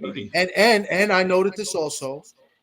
The last couple months of the season, I don't think he's went more than like 5 innings, like in a game. Like, no, he hasn't. You're right. Does, but the thing is about the Rays, and they even got a good outfielder in Mango. They gave him up in the deal. The thing with the Rays is that they are stocked with talent. They produce players out of a refrigerator. Yeah, that's how good they are. Then they beat up the Yankees every year because the Yankees can't seem to beat them. So they can afford to give up Glasnow because they got somebody else ready to come up and take that role. Mm-hmm. And I forget his name. I have to look it up. And they also are able to, make the trade because they have guys they could trade away because they know they're stocked and they can get whatever they want. So the Rays are going to be formidable they will continue to be every year because they got a stocked minor league system, one of the best in the game, if not the best. Low budget team too, one of the lowest in baseball. Yeah, they don't pay. They win every year. They win every year. So it's going to be an interesting still off season, and I'm anxious to see where Ian Snell goes and Jordan Montgomery. Where does he go? I mean, I would love to see if you're a Yankee fan, you're looking to say, let's bring Montgomery back. No shot. What I'm hearing is they don't want him. No, and I don't want him. Because him and Brian Cashman clash. That's why. There's a lot of stories I'm getting about that. I didn't never to the Yankees, and they're not the same. They leave the Yankees and they pitch much better. It's like well, that happens with the Mets still. Yeah. Like they should have never gave away Tommy Pham. Why did you trade Tommy Pham to get some minor league prospects? You don't trade Pham. Look what he did with Arizona. He led them to a World Series. Yeah. But they do what they want in baseball. But the thing with baseball is pitching. If you have a good core on that mound of starters in the rotation, you're going to win ball games. Yeah. And what team did that so well in the postseason? 2 teams that were in the World Series, Arizona and Texas. That's why. Yeah. You have that, you're going to win. Yeah. And a bullpen to help it. And they both had stock bullpens. Yeah. Not the same for the Mets, not the same for the Yankees in New York. They still have a lot of work to do, both teams. And amazing, Texas won with DeGrom out. That's crazy. You know what? Jacob DeGrom may never pitch again. He may not pitch again, and if he does, he's never going to be Jacob DeGrom. No, he's damaged. He's damaged. Yeah. And then I wasn't when he did not come back to the Mets, I wasn't crying because as one scout told me, giving away an injury-prone pitcher is not going to hurt you. Yeah. And that's and a lot of Mets fans, I think, felt the same way. And that's what happened. Yeah. I think the Mets are in good position only because they have an owner that can spend. Yeah. But he's not doing it right now enough that the fan base is starting to really get a little antsy. Also, I still believe in with David Stearns. I think he's overhyped and overrated, this guy.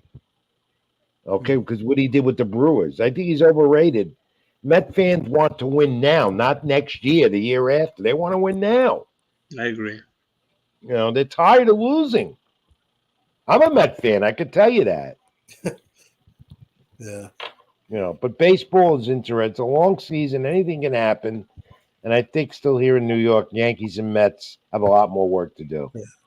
Well, I'm glad we got to talk baseball with you because now we know who we can bring on the show to talk baseball later on because we do a lot of football. I know baseball now, and I wanted to do baseball last year, but I just wasn't into it because my Yankees are bad. But now we got somebody that we can bring on and talk baseball with. So. Why do you call them my Yankees? Why do Yankee fans call their team my Yankees? I don't know. You don't own the team.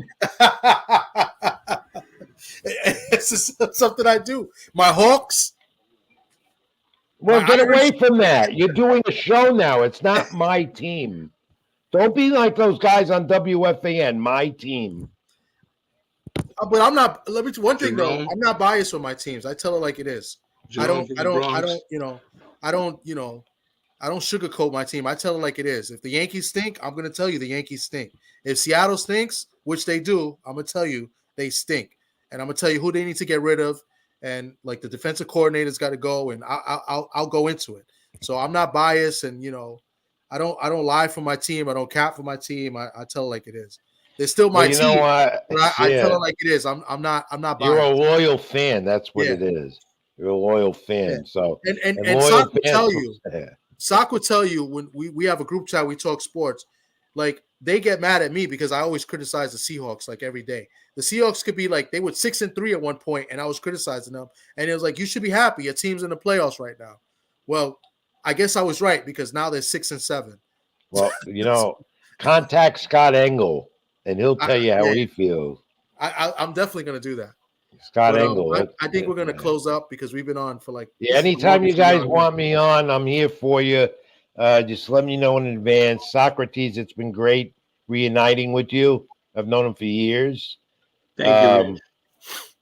Be more than happy to help promote your show and get you more guests too. I can get you guests. Thank you. If you need them, and build it up because, this is like a fan type of show and that's what they want. So give it time. It's hard to do. It's hard to build it up because you're doing it for the first time. I could tell you from experience, there's a lot of work involved to promote it. Yeah. You got to keep pushing it on social media. Give the fans something different. Give the followers and fans something different, and eventually it'll catch on. So, we had you're like the second maybe third media guy we had. We had the commission. He's a media guy, right? Mm-hmm, yeah. Gordon, and then we had Raul Marquez, former fighter, but he's a media guy too. That's great. That's great. So if I can help you with that, I'll give you contacts and you could start moving along with that to build it up. And I'm always here for you. All right. So next week we're supposed to have good guests. Knock on wood. We got a couple guests coming on. Some special, one big name and one prospect. Right, Sock. He's a prospect, right? The Olympian. He's on the Olympic team. Ali Feliz. Yeah. So and then we have one big prospect who's a big name here in New York. Hoping to jump on next week. So and you could do some soccer too. I can get you some stuff with the soccer teams. I like soccer. I don't know if anybody else up here likes soccer. Can we get Messi on? Huh? Let's get Messi on. Well, you do some soccer, you build it up. Who knows? Maybe you'll get him. I like the Premier League, so I have a team in the Premier League. Yeah, there you go. So, soccer's a great game. I would tell you that a few years ago. I couldn't stand it, but once you start covering that stuff like I have the last few years, you get addicted. I love the game. I love it. You definitely appreciate the game more. I love it. So fans could, you guys, I read my columns on NewYorkSportsDay.com and on Worldwide Boxing. And of course, I'm on Facebook, Rich Mancuso. Get me there. And on X, formerly Twitter, Ring786. And Instagram, Mancuso786. And Keep It in the Ring will be back either Tuesday or Wednesday. Watch my social media. I'll definitely take a look. We'll have an hour of MMA, boxing, pro wrestling as well, if I can get that in. But yeah, we'll be doing that. We'll be doing that and look forward to it. And February 3rd, don't forget, up in Newburgh, I'm going to New talk York, to my nephews to see if they know about MKA Productions Danger Zone 2. We'll be there. I want you guys to come. All right? Thank you very much. All right. Thank you, Rich. I appreciate it. Guys, great having me. Thank you very much. D, nice meeting you. Nice meeting you. All right. And we'll all get together again soon. And as I always say, keep it in the ring. Absolutely. Appreciate you, Rich. Thank you. Bye, guys. Stay in touch. Bye-bye. All right. Good night. Kiko? It is past my bedtime. It's past all our bedtimes. Well, maybe not D-Free because I know D-Free be working late sometimes, but yeah. He's good. He had a lot to say. We did spend a lot on the boxing and the Showtime and stuff, and I know he covers boxing a lot more now. And MMA and stuff like that. But he did have a lot to say, but it's only so much time we have, and yeah, it's good. But it was good. It was cool. I mean, it was great to have him, and he's been around. He's a known media guy here. I like to say he's a legend. I think he's a legend, a New York legend. He don't like to be called that, as he told us in the beginning. He ain't no legend. He said he said he's no legend, but he's a Bronx legend. He's a Bronx, New York legend. I mean, but he didn't want, But definitely, I'm gonna check out his show Tuesday, Wednesday. I'll follow along. But that's a good look if he does that for us. That'll be great. So, Geeko, maybe we should hit up the commish again and see if he come back on too. I mean, the commish was good. We had a good time with him, and so. But yeah, this was cool. Hopefully next week the guests we have lined up come on. D Free, I already told D Free about Shushu hopefully coming on, but Sock got another guy that may come on too. He's an Olympian, I think, right? Or he just made the Olympic team. What's the situation? Yeah, he won the nationals and he won the Olympic trials. Okay. Ali Felice. Super heavyweight, right? Out of Danbury, Connecticut, the first Olympian out of Connecticut since Lawrence Claybay. Since Claybay. Okay. Okay. And he's Dominican, but he's born and raised here. He reps the USA. So Shock definitely get along with him then. You already know. That's why I had to bring it up. You already know. Thank you, K Savoy. K Savoy was in here at the end. Enjoy listening. K Savoy, do you know who Rich Mancuso is before today? Because we asked. I don't think many people know. He's more of a New York guy, but he's covered boxing, all over. But he's more known in New York. So I don't know if you knew him before, but yeah, that's why I didn't ask D Free to come in the beginning, because it was more of a New York thing, and I didn't think he would know him. I know D Free's been in New York, and I know he knows WFAN. He knows about WFAN, so he's on WFAN radio at one point, but probably before he was here. So yeah, I know a little bit. I don't know a lot, because at the time when I was in New York, I was a youngin'. I was like 22, 23. I was playing sports myself. I wasn't really following sports like that. I would follow football. Yeah. But I had stopped watching boxing for a while, because Sugar Ray Leonard retired and Roy Jones had lost, so I had stopped watching boxing for a while. Okay. He said no. All right, guys. Well, I got to get it together. I think I got it done a little while ago, so let me go. Got a long day of boxing and football tomorrow, so yeah. Yeah, tomorrow we got the last Showtime fight. I'm sure that's going to be a memorable show, as Mancuso was saying, and we were saying earlier. So I'm sure that's going to be good. And then next week is the big card. So yeah. Oh yeah, go watch the Sedation Green fight. I'm gonna check that. I'll probably do it tomorrow morning. Yeah, that's what I was gonna say. Do it tomorrow. That way you can get a fresh look at it, because I know you're gonna be too tired. You ain't gonna really pay attention to it. Yeah. But watch it tomorrow, and then we'll talk about that next time we get up on the show. Definitely.